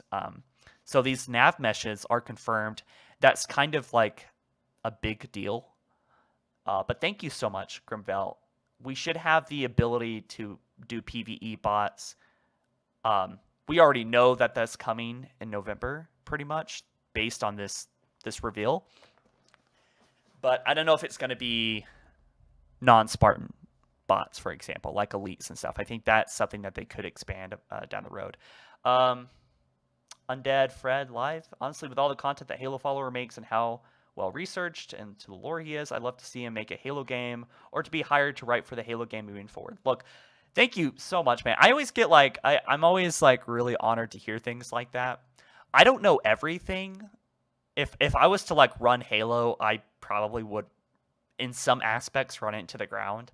I don't know, like, I don't understand competitive Halo, and I don't really understand sometimes how to write canon quality stuff. Maybe maybe Reclaimer Gaming does, but I sure do love the direction in the story, and I love directing story. I'm really excited about Noble 6 at Ghost of Reach, but Fahad Malik, thank you again for another super chat. Log us in the menus on Forge, as well as other characters, and cheers. What? Wait a minute. Can you tell me which one it's under? Because that's kind of a big thing, Fahad. That's kind of a big thing. You're saying that a dead Forge, I'm sorry, a dead lock model is on Forge, dude? That is, and that must not be the exploit version, because I'm sure we would have heard about that by now, but I'm just I'm so excited for this thing, man. Well, I'm just waiting for Fahad to get back to me on this, because I'm just... And by the way, what like a crappy way to kill off a character? Put him into Forge? Are you serious? They have like a dead lock model? That I don't know if I even believe that. It's in the video. Do you know like where... I'm looking for it. But anyways, guys, I have a pretty interesting video coming out later, and it's going to be about Microsoft and their thoughts on what's going on through an insider perspective.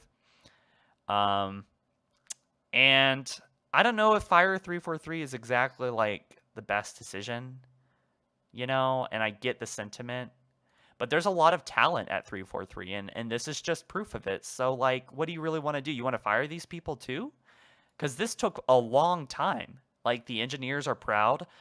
This guy, Michael Score, I mean, he's probably the most favorable person at 343 right now. I mean, everyone loves this guy, and for good reason. He's leading this Forge team that is doing something outstanding. That is, and quite frankly, on him at this point, I'm sure, because this guy's saving Halo, and it's like that one part of Halo that is untouched by corporateness.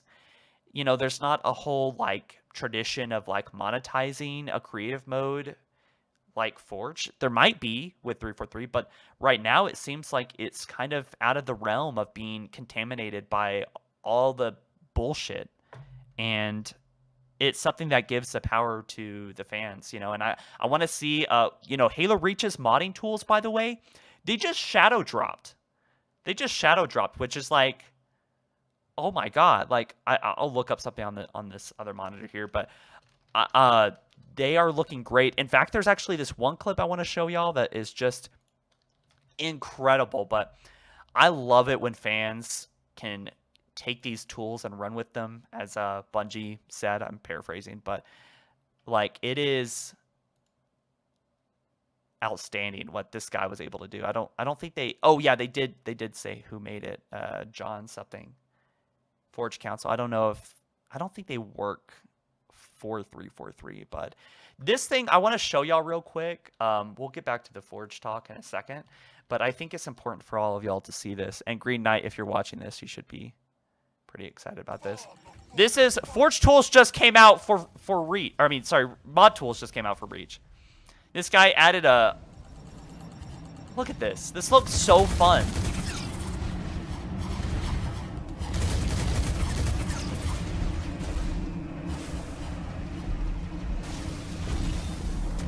Man, if someone makes the Ghost of Reach, Noble 6 surviving on Reach after the game, I would love for some kind of vehicle to be in it like this, because this looks so fun.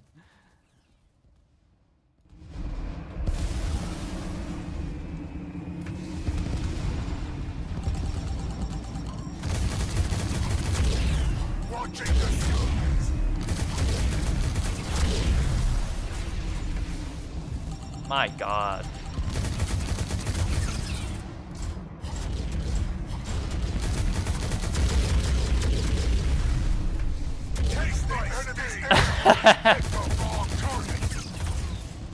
Oh my god. Well, outstanding work there by Green Knight. And yeah. Oh, am I Frenzy? Okay, well, maybe I'm dumb then. Yeah. No, escalation is the gun game mode. You're thinking of excavation. Yeah, you might be right there, actually, Frenzy. I mean, To break down. I think you're right there, actually. Yeah. We actually have a really cool. So maybe you're maybe the whole banished mode is not coming with season 3. My bad. Yeah. Those words are so similar. Escalation is the one that is gun game, which is fucking boring. And honestly, I just want to see infection. And you can tell that it's a static object. Here's the thing. Dynamic. You can all of this is going to be great for Halo Infinite, but it can only take us so far because we need infection, okay? I'm just saying that that is like half of what Forge infection, they go together so well, and we need infection. I just forget about Covert One Flag. I already bitched about this, but just forget about these experimental modes. Forget about escalation, dude. Add infection, and we need, if not custom games browser. Look, we had custom games for a long time without a custom games browser, and it was annoying, but fine. Okay, it was all right. File share is what we cannot launch Forge without. Thank you. I should buy Microsoft. Yeah, let me just whip out my $200 billion. Let me just buy. But I guess you could buy a lot of shares from Microsoft, but I'm pretty sure you would need like, I don't know, if someone has like $20 million laying around, you might be able to buy enough shares from Microsoft to like actually influence what happens with Halo. So you could, with enough millions, buy a piece of Halo. So maybe, I don't know. Just a thought. Just a thought if we have any multi-millionaires or billionaires out there watching. Forge needs a browser. Yeah, I do think a custom games browser is needed for long-term success, but for short-term success, file share. Because how the hell are you going to download these maps? People are going to need to make their own like applications and things like that to basically have to share Forge maps. Like, how are we going to... First off, before we find games with Forge maps, we need to like actually be able to download them, right? And I mean, I guess you could just like showcase new Forge maps by like having them in custom games browser. I guess there's that, but I kind of think that file share is a little bit more important in some ways. Maybe not. Maybe I could see the case for both. ASMR Ryan says, starting the GoFundMe now. I miss file share so much. Yeah, it's needed though, you know. But this is for spending some time with me today, guys. Absolutely. Did you have any closing? And so where you, as they are intended, the size values are. So at a glance, you can just go. You want to fly around and show off like how many different objects Six Mechanico used here? Yeah, just tons of detail, tons of different objects. Yeah, he's at like 65% of the budget. Something 65. Like this to achieve this quality of level. I think every forger that gets to this, they cry because it gets to a point where they drop their frames and they have to start. There's not frame drops in Halo Infinite's Forge. There's just not. Dude, K23 did a pretty intensive like test to see how many objects. I think he made like 2,000, 3,000 palm trees that are like moving, and like a bunch of fire effects and steam and water splashes. Like, he basically benchmarked Forge, and it was still running at like 55 frames. Okay, so and the engineer actually partly responsible for making this happen is very proud. He was tearing up, I think. So they kind of did something revolutionary here. I'm just almost annoyed that it's on Halo Infinite. Fahad Malik says, I don't think the Flood will come back to Halo, given that Halo's rated teen, maybe Infection, and Griffball Season 4. It's just too little too late. They can't be launching Infection like almost 2 years after launch. You know, and if... March, guys, next March. First off, it already feels like March just happened, but next year in March, that would have that would be when the game launched 14 months ago at that point. 14 months after launch is kind of like unacceptable. Talking about file share, you can't even bookmark films. Yikes, dude. I didn't know that. You can't bookmark films. I don't know what, and also, like, it makes me think about, like, what was Certain Affinity talking about when they said that they were entrusted with evolving the future of Halo Infinite or whatever? What is going on there with Tatanka? Is that just going to be, like, thrown out at some point and abandoned or stuck in development hell because they can't get the engine working right, Like, I think 3 things matter more than any of this, okay? 3 things matter, okay? We need to get Forge out, we need to get Infection out, and we need to get Customs or the file browser out. I didn't even think about that, how Customs will just kind of be sharing maps. But, like, I think file share is really important. I think having popular maps and integrating those social features. But, like, if I was working at 343 right now, if I was just somehow put in charge right now, I would say, look, forget about Covert One Flag, forget about all these things that we're doing. We need to hire employees, get all the contractors on salary, okay, make them a part of the team, make them feel like family, not just like guests. We need to get people to work on Infection pronto, get that out, give everyone in the community 1,000 credits, okay, because that's not only, yes, that's maybe some money that people would have spent and given to us, all right? At that point, they would be giving out like probably like $20 million worth of credits or something. Give all the players that have played Halo Infinite the past 6 months, let's just say past 6 months, credits, or past 12 months or whatever. Let's just give them 1,000 credits. They're going to buy stuff in the store that might inspire them to care more about customization if they can have a couple items to play with. And then forget this battle pass system. Make a currency system where you can buy credits, rework the UI. It's a lot, but I think number one thing is Infection.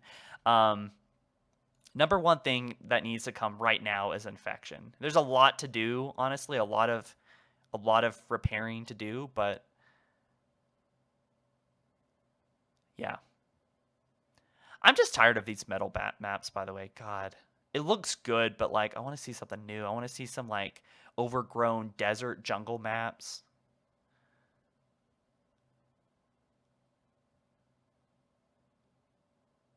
Yeah, 1K, maybe 1,000 credits isn't much. It really isn't. It is imaginary money, which is why 343 isn't really technically losing anything. I mean, I sure as hell know I'm not going to buy anything from the store moving forward. When this game first launched, I got hypnotized by the hype, and I don't even think it was at this point when this was before the confirmation that nothing new was going to come on December 8th, and I dropped $50, I think, on the first day for multiplayer for credits, and I regret it. Okay, I feel bad.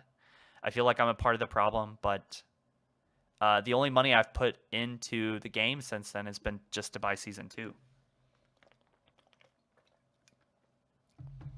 They don't need to be so egregious, by the way, with this customization. Like, I would be more invested in this game if I could actually participate in it, and I don't want to, like, play a bunch of desyncy matches to participate in it. Like, honestly, they could probably make more than enough money by just the seasons, the battle passes alone. No, most Halo fans, I think, look, as shitty as Season 3 is going to be, I hate to say it, but yeah, I'm probably going to give them $10 for it. That might just be because of my position. It's my job to cover Halo and talk about it. But, I mean, even as a fan, I'll still do it. Like, I'm desperate for content, honestly. Like, I will buy Halo. Fahad, thank you again so much for the super chat. Some of the best game modes that became official were created by fans and custom games. Custom games is cracked. Yeah, like, Forge is working because it was kind of like it was built upon by the fans. Like, once Bungie saw what the fans could do with Forge, like, I mean, we broke Forge and we started phasing objects. Everything that makes Forge great is because of pretty much the fans, right? And I'm sure that Forge is so good now because fans have been giving direct feedback to 343. And that's a good question. Undead Fred asked, but I think that the things that work with Halo have been made by fans. The only reason Halo Infinite is on PC, the only reason that Halo MCC got rebooted and I think put on PC, well, it got rebooted because I think it was the port coming to the new Xbox or whatever, or something like that. But anyway, I forgot what happened there. But point is that the community is responsible for these things happening, and so like. Just like the player boundaries thing where they're like, hey, we know most of y'all want this back, but we don't really care because we know best about this particular subject, I think is egregious. I think is egregious because you're literally changing a major aspect of Halo because you know best. And by the way, maybe that would have flown with Halo 4, but like at this point, it's obvious that the community knows best. And I don't know. Maybe I'm a dick for saying that, but so thank you, Fahad, for saying that. Some of the best game modes, yeah. Griffball was created by Rooster Teeth. That's not even like a thing that Bungie made. Griffball was made by the community. How do you feel about the lack of information on the campaign DLC after it ended so abruptly? I understand that multiplayer is most people's focus, but I enjoy the story side of things. So. The lore is dead, man. I built most of my YouTube career by making Forge videos. Lore videos.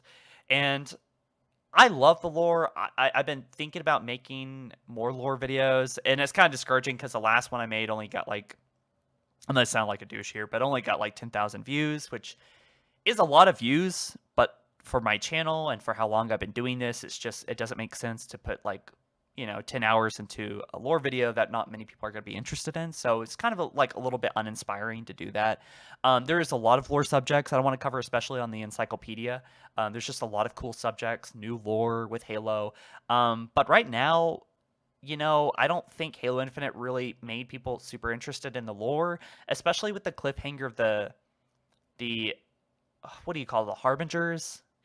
It just feels like Promethean reboot time. Like it's just boring and people are not really interested in that right now. I might be wrong, but like lore videos will always be delicious. But anyway, how do I feel about the lack of information? I think Joseph Staten, I didn't cover this, but Joseph Staten basically said that he implied that I think Forge or campaign DLC isn't coming for a while. We've also heard leaks that campaign DLC isn't coming for a while. So I don't know. I'm not really surprised in a way. I mean, they kind of rebooted the franchise and kind of like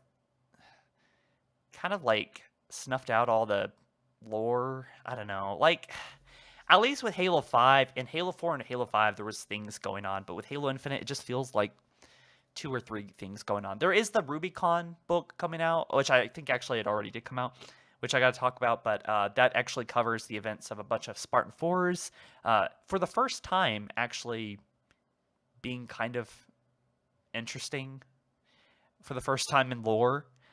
So I got to look into that, but like Forge is, the story is just like it's just not doing it for me right now. And I hate to say that, but I don't know. I got to play Halo Infinite again when I'm actually sober, because the first time I played it, I was not completely adherent. Did I use that word right? Adherent. Anyway, here, Eth, thank you so much for the $5 super chat. Really do appreciate you. Really does help the stream out, and helps me out. So please talk about 343 changing the flood. 343 changing the flood. I don't know. Did they change the flood? I think the flood has a lot of potential. I would love to see any studio get their hands on the Halo IP. And I don't know why everyone's like, well, we need to get rid of 343 to make Halo better. Like, maybe that's true, but like it doesn't mean that we need to just like kill 343 and just get rid of the studio right now. Like what would be nice is for us to, instead of that, have another studio have their shot, because things like big IPs like this don't usually stick to just one developer. Like they usually have different like especially back in the old days, like with Star Wars, there used to be like 5 developers working on different Star Wars games, and they always made games that like they kind of knew how to make, like, you know, RTS Star Wars games, or, you know, first person Star Wars games like Republic Commando, and then we got like Battlefront 2. You know, EA got their hands on it, and then we have another developer working on a new Star Wars game, Star Wars Eclipse, I think it's called, which looks freaking exciting, and I actually would like to cover on the channel. But anyway, point is I want someone else to have a chance making a Halo game. Like 343's got their style. They're not absolutely awful at everything, and this is proof of it. But I just want to see something new for once, you know? Like, okay, 343, you figure out Halo 7. I don't know what the hell's gone on over there with Halo 7, but why don't we just play around with Halo ODST something, or play a scary flood game, you know? Let's make a Covenant only game. Like there's so many cool things that, like, Halo is a universe almost as big as Star Wars, you know, if not just about the same size, and maybe not actually quite that big, but still, like, there's so many things, and it's been so much untapped potential. And I don't know, I do get a little bit triggered when, like, we got Paramount coming out here out of the woodwork saying, yeah, we see this as a franchise. Like, bro, yeah, it is a franchise, and don't even think about making a game based on the Halo TV show, because that's going to be a disaster. It's just that there's so many out of touch people here that don't really understand Halo, and they just see it as like property now, you know? They just see it as like money, you know? And it's really discouraging to see that, you know? And they're not being genuine with us. They're really not. Riley V says, I appreciate what you do for the community. Thank you for the content. Thank you so much, Riley. I appreciate you for supporting the stream and supporting my content and watching the content. I appreciate all of y'all in the chat. Y'all are freaking awesome. We had up to 1,000 viewers earlier. We've been kind of floating around in the 400s, 500s. So pretty cool. You guys are still tuning in and stuff. But I think Forge is going to blow us away. These tools pretty much imply that the community can do anything they want. The possibilities are endless here. And I know the community. Oh, they're going to bring the fire. They're going to bring the fire. When do you think Tatanka is going to come out? Thank you so much, Ben, for the $5 super chat. So, Tatanka, I have some mixed feelings about, like, I do worry about, like, the feasibility of it. It sounds too good to be true on a game that can't even, like, run 4v4s properly, a game that's so out of touch with its fan base that kind of like keeps getting our hopes up. I just got to protect my mental health like any other Halo fan and just say, hey, I don't have very high expectations for this new obscure thing. And we just figured out that a lot of those leaks that we were excited about, I didn't talk about a whole lot of them, actually. The ones that ended up not being like actual coming to the game, but rather cut content. So it turned out a lot of this stuff was cut content. I didn't talk about much of the cut content, but there is a lot of stuff floating around that is like just actually cut content, not a part of the game. But point is that I think that this game is it's let down a lot of people, and I'm not gonna get super excited for Star Wars Battlefront 2 mode that has like 100 players and all these flying ships and stuff in Halo Infinite of all games. I just can't. Thank you so much for your comment, your super chat, Ben. But just kind of setting the foundation for this conversation. Tatanka is something I am looking forward to, but I think we really need to, like, you know, be realistic about. All right, let's look at the state of Halo Infinite. Let's think about like the base features not coming, and then think about like this massive conquest mode, battle royale mode. I just don't see it happening.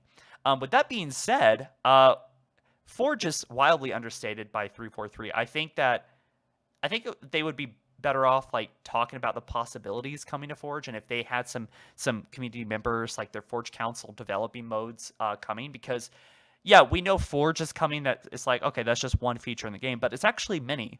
We know Infection is able to be made in Forge, but also like undoubtedly Battle Royale. We know Mario Kart, like racetrack maps with pickups, where you can drop a crate of bananas and cars behind you slide out, and you can shoot green shells at people now, like on racetrack maps. So much is coming to Halo Infinite. I don't think I am insane. I don't think I am insane to think that this game is going to be freaking awesome in just a couple of months. With that being said, well, now I guess I'm a shill now. With that being said, I think that this game is certainly in a really shitty position, and could also go to shit really fast. And I just want Halo to break out of its nicheness, you know.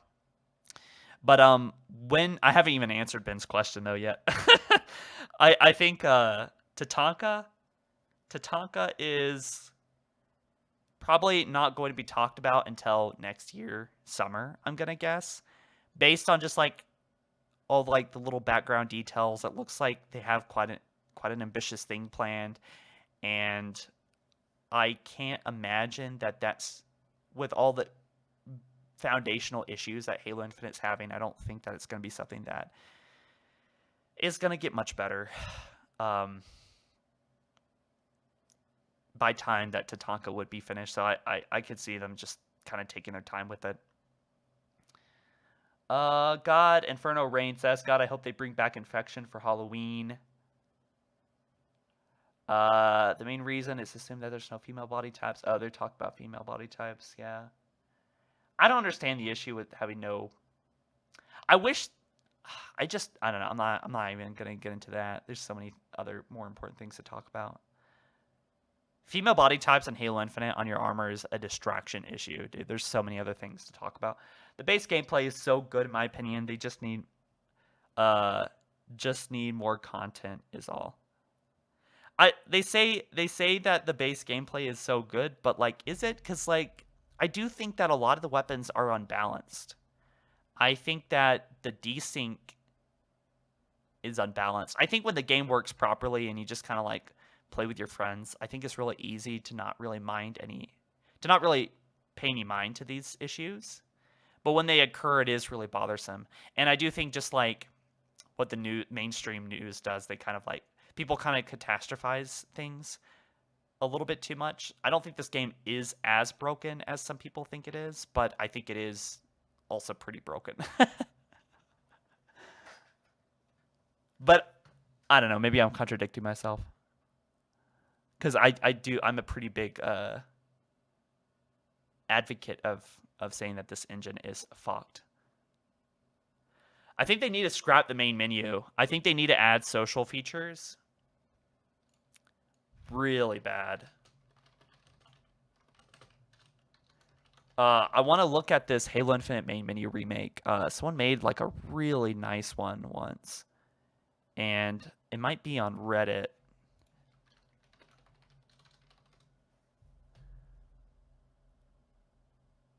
I don't know where. Someone made this really nice one. It almost looked like Apex Legends.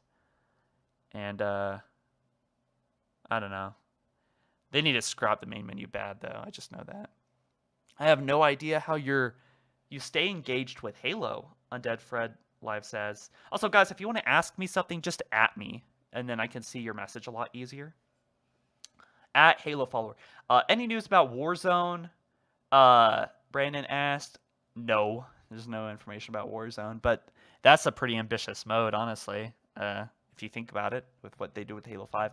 Hell yeah, I rock, Halo Follower. Keep up the dedication. I'm with you. Thank you, Chronicle Indy. I'm not giving up on Halo, man. I've been in this. I've seen this shit happen for 11 years. You know, when I started my YouTube career, I started with 343 on day one of Halo 4's teaser trailer. I thought there was a floating squid in the trailer, because I was 15.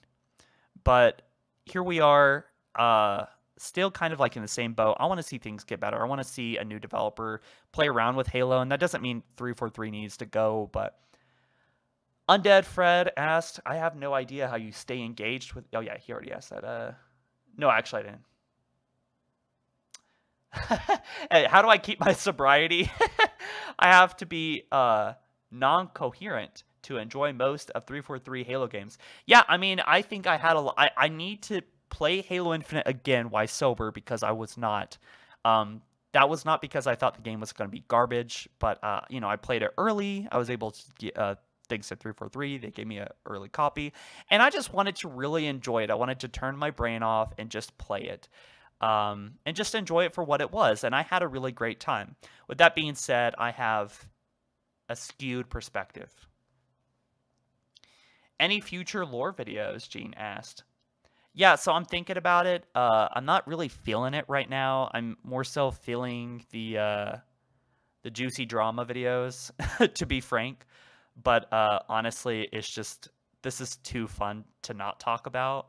I think it's hilarious. I think it's really easy to get pulled into the anger and rage and want to vent about it. And I'm glad that I have this channel to vent about it. It's a great platform, and thankfully a lot of people agree with me. But I certainly don't think I'm a voice for the community. I do tend to echo what the community is already thinking, and I do think I'm pretty in touch with a lot of us like 20-year-olds and like early 30-year-olds that like grew up on Halo 3 and Halo Reach and have those fond memories of basic gameplay. I'm 26. I'm about to be 27, and so them kind of marketing towards Reach kids kind of makes a lot of sense. But like, I don't know. So Vincent asked, have you ever thought of cosplaying from Halo? If so, as who? I haven't. I think an ODST costume would be pretty cool, but I don't know. I think maybe a Spartan 3 or Noble 6. In some ways, I think Noble 6... I think I'm a bigger fan of Noble 6 than I do of Master Chief, but Noble 6 is a really big self-insert, so that actually makes a lot of sense. Noble 6 doesn't really have much of a character, but I am making like a 25-minute animation about him, so that should really point to the fact that I think I'm a pretty big fan. And I think Master Chief is a little bit I'm not saying we shouldn't do any more stories about Master Chief, but I'm just like kind of over it at this point. Like, I just want to see something new, because Halo is such a big universe, and there's just been like 343's just been trying to like, they've been figuring out who Master Chief is and how they should do Master Chief for a long time. Although I do think they did him pretty well in Halo 4, and even Halo Infinite as well. Halo Infinite felt like a novel. They've always done very good, I think, with the writing of Chief. I think in Halo 5 he was a little bit boring, but anyway, point is that there's a lot more to Halo than just Chief. You know, Chief and Halo rings. I think that there's a lot going on here. What social features would I love to see? I would like to see lobbies. Lobbies are not a thing anymore. I don't know why. There needs to be social features in this game.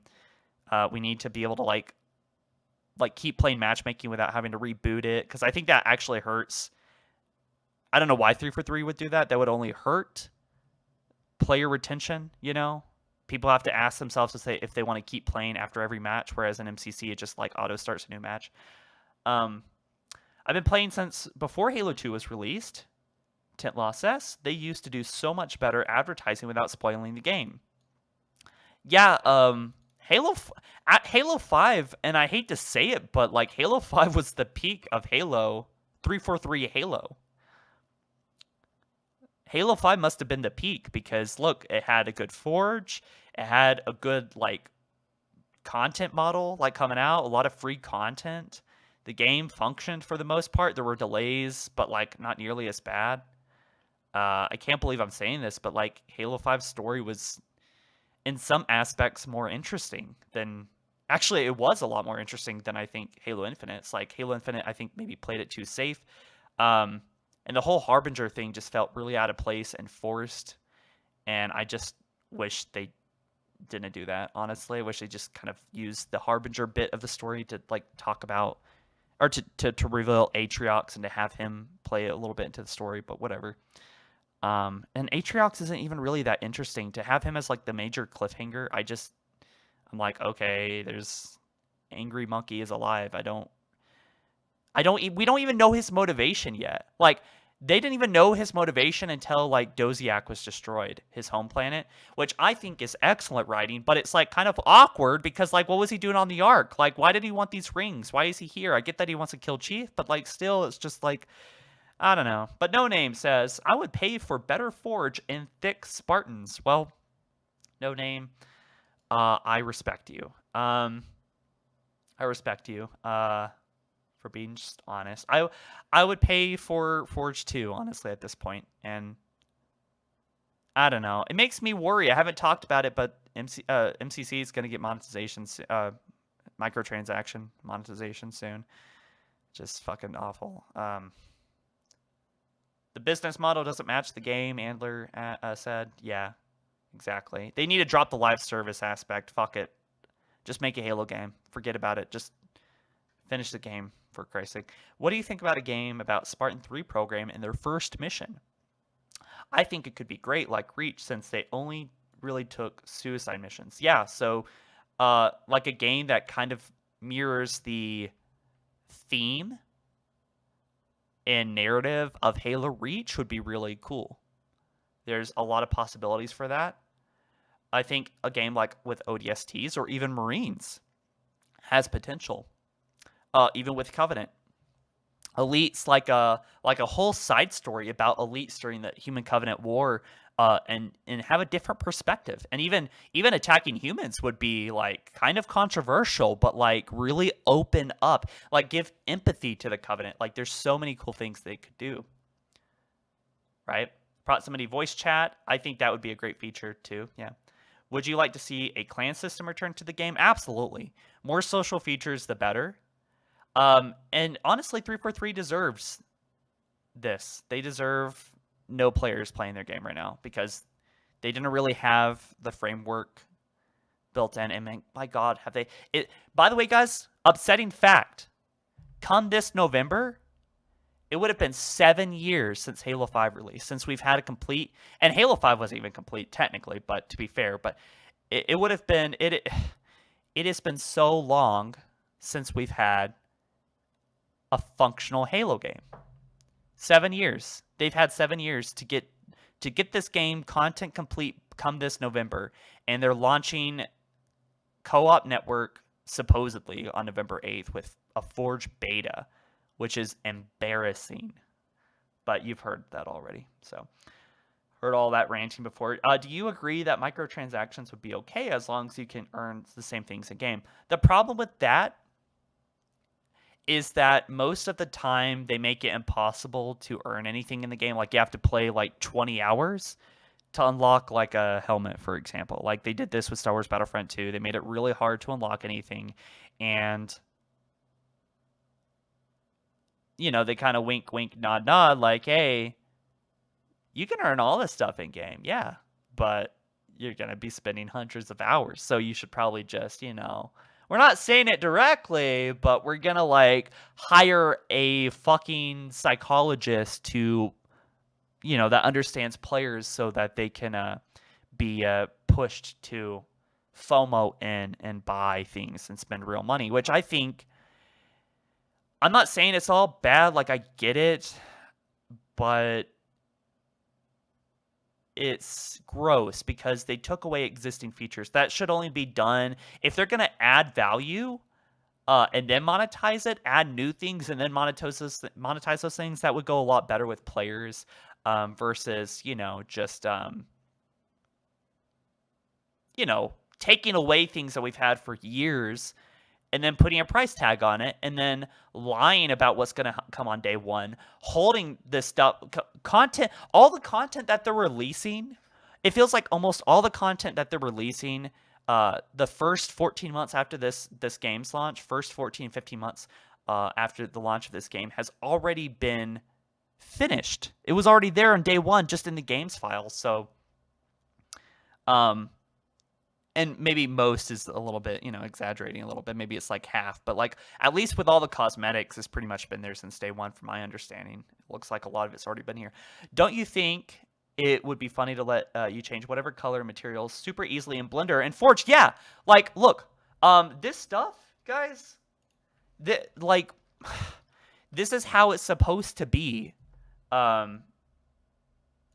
I don't know if I'll bring up Blender, but like you're supposed to be able to change all kinds of things. Like it's so easy to customize. Like the customization for your Spartan in Halo Infinite is actually incredible, but it's all locked behind microtransactions, which you could say is like a new thing, and so they're monetizing it now. But like, I just wish they added like a new system, Like, I don't know. My son is 7 years old. They took as much time as it's taken for my son to be born, and now he's in school.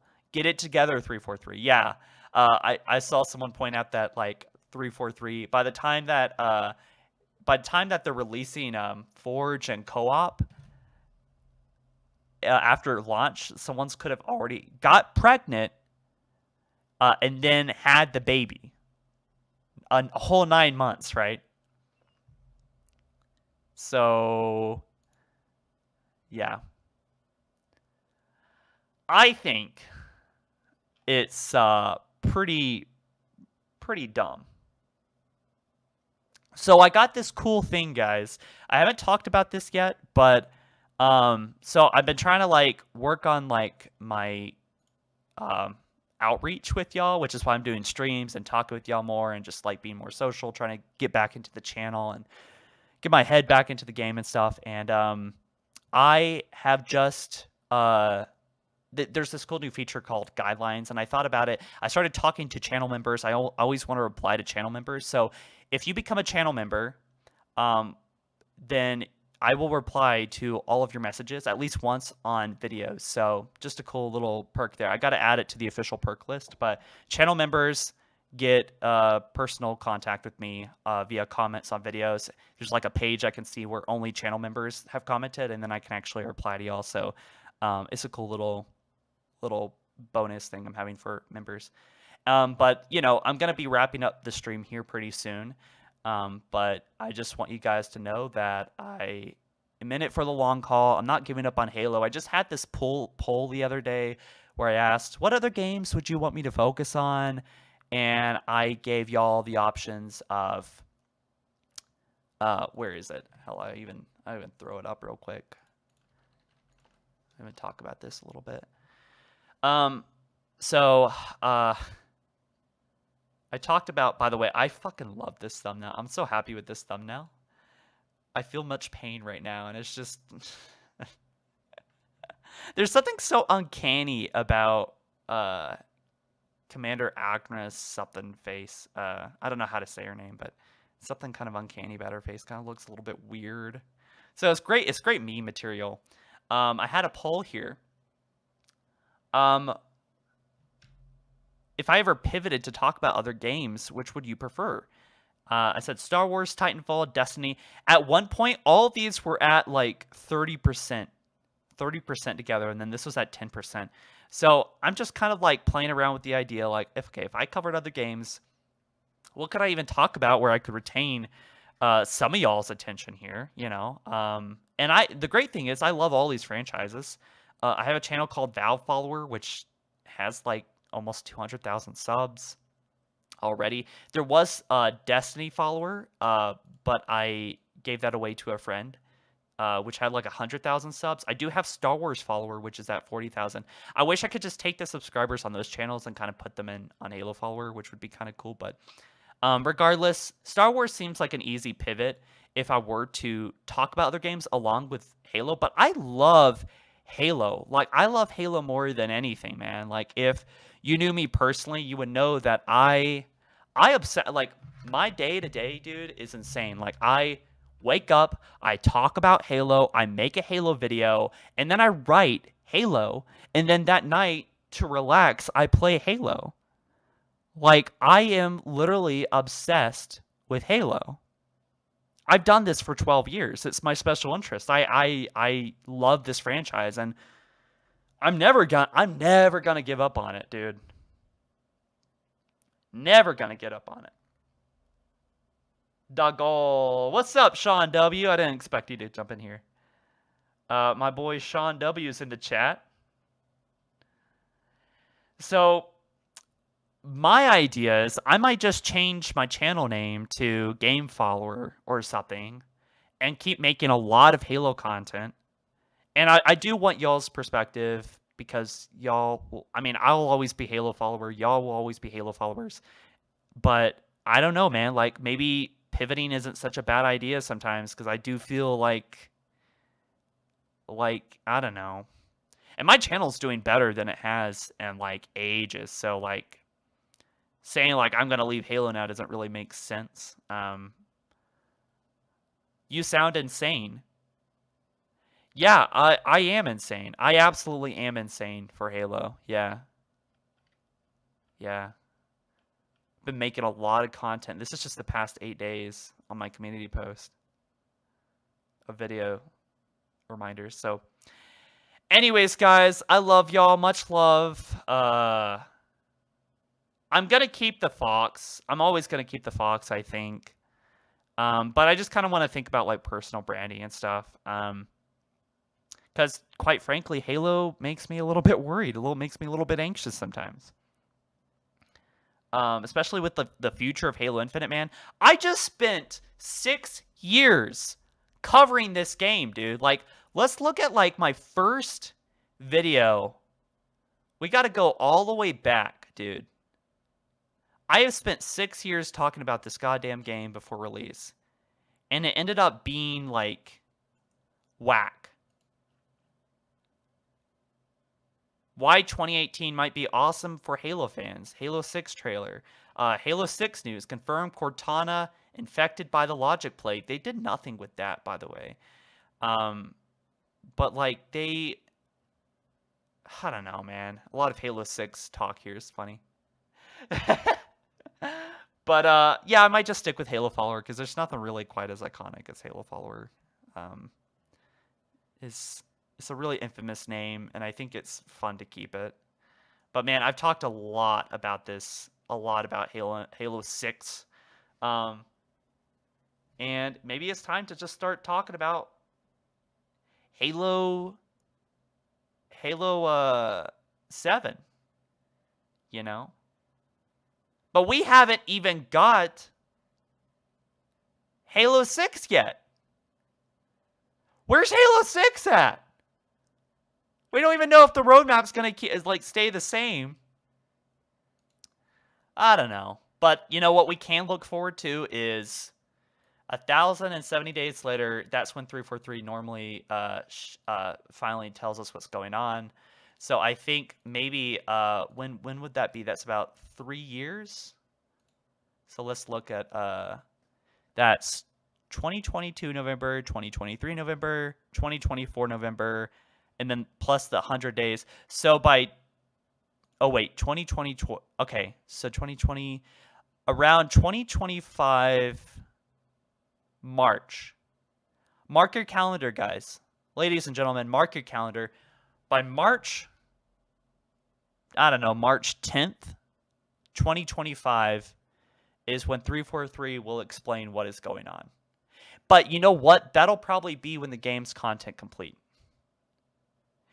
And I'm not saying this to be an asshole, honestly. I'm starting to honestly believe it. And I think that there will be other things, a lot of things coming out. Like, we got the Halo TV show to look forward to.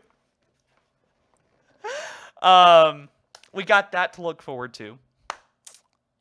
And that's it. As far as I know, aside from, like, this other things going on.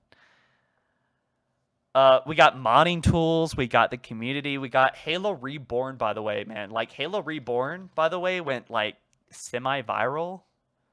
322,000 people have seen this. And I know I said I was going to wrap up the stream, but there's just... Now I'm just kind of branching out from the Forge talk, but this is, like... It's not astonishing, but, like, in a way it is. Like, I'm just so excited. I want them to make sure they do new stuff. And my only complaint about this project, so you should definitely watch my video about Halo Reborn if you haven't seen it already, but, like, is that I think they should work on something new instead of just remaking Halo 1, 2, and 3, because, like, I love those games, but, like, at some point I just want to see something new with Halo. I want to go to desert worlds. I want to go to snow worlds. I want to go to Alien, Foreigner, Covenant, Banished worlds. I want to see new stories outside of Master Chief take place, you know? And we've seen this like 1,000 times before, where there's like the monks, you know, showing a big world, and then like it's almost triggering at this point, because it feels like, yes, I've always felt happy and excitement when I see things like this, but like I just want to see something genuinely new. And yeah, I'm just excited about that. I want to see fans do something new. But Halo Reach tools, Shadow dropped. There's already some cool stuff there. Apparently it doesn't work as well as we would hope. There's a lot of steps involved in modding, so Halo 3 is much easier to mod at this current point. Hopefully 343 focuses on that and improves these tools, or releases some modding tools so that we can get some cool stuff like this for Halo Reach. But, man, someone just said diversity has killed Halo. Diversity hires, I think. I don't think so. I think it's just like a lazy way that corporations kind of try to get an easy W instead of just like actually making a good game or show or franchise or something. They just kind of like harp on like diversity instead of like actually caring about diversity. But you know, as to tradition, let's see what Halo Reddit is up to these days. What's going on? I'm really excited about today's video. It'll probably come out in a couple hours. I just think this is so funny. Critical actually talked about 343. It's gotten that big. This is number 2 on trending. Okay, this is on the front page of the internet. Okay, have been plagued. I don't know what they do for the last like 8 fucking months, just sitting around doing like nothing. They just go to the office and like hang out and then go home. Content creators are giving up on Halo now. My feed is spammed by Halo is dead videos. Yeah, I mean, this was really the nail in the coffin. They absolutely needed that roadmap to bang. They needed to show that they've actually been doing things for the game for the last 8 months, and they didn't. The only thing that even has the remote possibility of bringing Halo any sort of relevancy again is their Forge mode. Because their Forge mode is outrageous. It slaps. Like, the amount of shit you can do in Forge is stunning. That is the only hope that game has. So, his comments. The game is dying of thirst, and 343 won't even piss in its mouth. Yeah, Critical said that. That was funny. No developer in the industry has done less with 343. With more than 343. It might be true. It might be true. Major developer in the industry? Yeah. It almost makes me think like... No, I'm not going to say it. They've had massive budgets, generous deadlines, and pre-existing blueprint for how they make a great Halo game. I'm not going to say it because it doesn't really help anyone. It doesn't do anything, but yeah. What's even funnier is that 343 was more than happy to capitalize on the Halo 2 Lasso challenge he issued. Obviously, Charlie's pretty darn big already, but the idea of 343 potentially pushing people towards his content only for this to come out a few weeks later is funny. Yeah, it's irrefutable now that this is like bigger than just like, you know, me and the hidden Xperias and the Mint Blitz, and I guess I don't know. That's, I guess, you know, the other content creators too, Kevin Cool and so on. They're just like some local complaints. This has gone viral. This has gone to the stretches of like some ordinary gamers talked about it. Critical's talking about it. I mean, how many views does this have now? I really think that it's in 1.2 million. The cat is out of the bag now. You know, the cat's out of the bag. I'm gonna have to time that guy out for spamming fire. No spamming, guys. 343 is the bad guy in the original trilogy. Really living up to the name, aren't we? Oh, yeah, 343 Guilty Spark. You know that guy's a Promethean soldier now? Guilty Spark Promethean.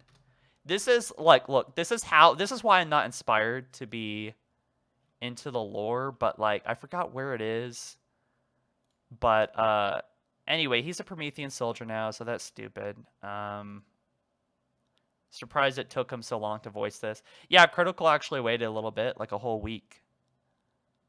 1.2 million views. This came out about a day ago too. For too long, gamers' minds have been September 8th, yeah, so yesterday. So that's not good. But, you know, everyone's going to, like, forget about it in, like, 2 weeks, and we'll just kind of be back to the same. But I think 343 broke a lot of people. I think they lost a lot of people just now. A lot of trust has been lost. And people think I'm an asshole for speculating on, like, okay, you know the thing, you know that, like, the idea is, like, it's not official and confirmed until it's confirmed by 343 themselves, guys. Well, quite frankly, it really hasn't been that way with Halo Infinite. Not only because the Slip Space engine is so, like, you can access it so easily, you know, and what 343, every time they update the engine, they leave a bunch of files in there so we can see the Tatanka files, we can see what's going on actively in development. So there's no need really for fake leaks, but like, honestly, some of the things that 343's been saying hasn't ended up being true. So like, am I a responsible content creator if I don't like question at this point some of the official things that 343 says? Like the other day, they said big things are coming, and then they drop a roadmap confirming nothing is coming for months after when there was target dates, you know. And I don't know what that was about. I really don't know what that was about. They said that they're about to emerge from their cocoon. Like, dude, and it does make me sad that, like, there's no real big leadership right now. No one's, like, saying, look, guys, we are in a heap of shit. Like, we gotta do something about this now. Like, and they're just not being, they're not matching our energy. And it feels like we're being gaslit a little bit, right? I mean, maybe I'm a dick for saying that. Maybe I'm a shill for saying that. Maybe this is all shilly because I don't want to, like, because I'm not attacking individuals and threatening them, which I'm totally against. 100% against that. I don't think any of this should be individual based. I'm just mad at the messages. I'm mad at the actions of 343 as a company. And I do think that there should be change. But I guess I'm a shill because I think that. And I'm not saying a bunch of hateful stuff. Anyway. Okay, we have a new comment by Sketch here. Yes, the Forge beta will release on November 8th as part of the winter update. Once launched, it'll stay live forever, evolving over time. This is not a limited beta or an insider flight. It's Forge for all. I think this is actually a pretty old tweet because that sounds really similar to what I've heard before, which we already know. Yeah, so Forge beta, when it drops, it drops. Actually, no, that isn't new because, that isn't old. That is new. So that's pretty big, but it looks like this post is being downvoted. Why even call it a beta at that point? Sounds like it's just a full release. Well, we're still in the beta for Halo Infinite. No one's talking about that because there really hasn't been many updates since when they called it a beta those first 2 weeks. Anyway, Garakito Asuna, thank you so much. Love you, Ron. Keep up the content, man. Thumbs up, love emoji. Yes, thank you, dude. I appreciate you. Thank you for the super chat. Really do appreciate that. By the way, just like again, shout out to my animation outlet, dude. This guy literally dropped like $180 or something today in the super chat. So like that's pretty cool. That doesn't happen all the time. Thank you. Really do appreciate it. The Halo 2,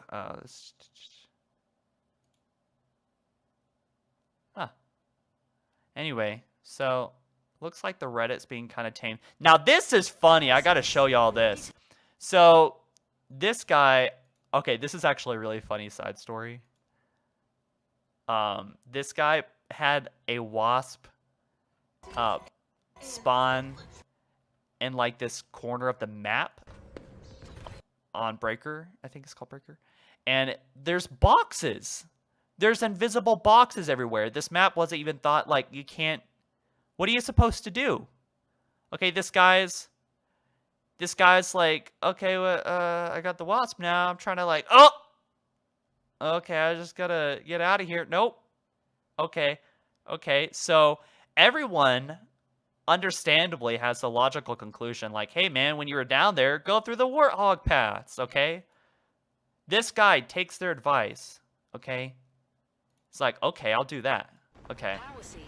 Let's see what happens. Okay. Good. Oh! Another box. Okay, he's good. Okay, what's happening? What's happening? He hit another box! Oh! Oh my god, dude. Okay. See, now, if that isn't uninstall worthy, then I don't know what would be. I would be so pissed, dude. I would be so done. Why are there invisible boxes, dude? Why does 343 and Bungie love invisible boxes so much to the point where it just... Were they in a rush? Did they forget that air vehicles exist in Halo Infinite? I don't blame them because there's only like one or two, I guess. There's the Wasp and the... There's like... And there's such a... Oh my god, dude. I'm mad. I'm mad from this. Also, can we, for the love of God, turn off the AI voices? Thank you, Cage. Yeah, I also think that I haven't heard one AI. I'm on a great journey to find an AI in Halo Infinite where I can turn off or find rather an AI that doesn't actively make me cringe and make me feel like I'm a 3-year-old. That I need someone to pat me on the back or to comment on everything happening in the game. You know, why are these features that we don't want and care about? And like, why is it they spent development time working on AI voices when they could have been spending time working on infection? XP beta, let's go. All right, guys, I think I'll wrap it up. I'm pretty tired. I gotta finish today's video, but you know, expect that out in the next couple of hours, and I think I'll catch y'all in the next one. Yeah, so it's been a fun stream. I'm pretty excited for Forge, and yeah, I love y'all. Thanks so much for the super chats. Thank you for just watching and hanging out with me, and I'll probably be focusing on trying to do these on Fridays or Saturdays or the weekends because I know most of y'all are gonna be free on the weekends. So anyway, you guys take it easy. Peace.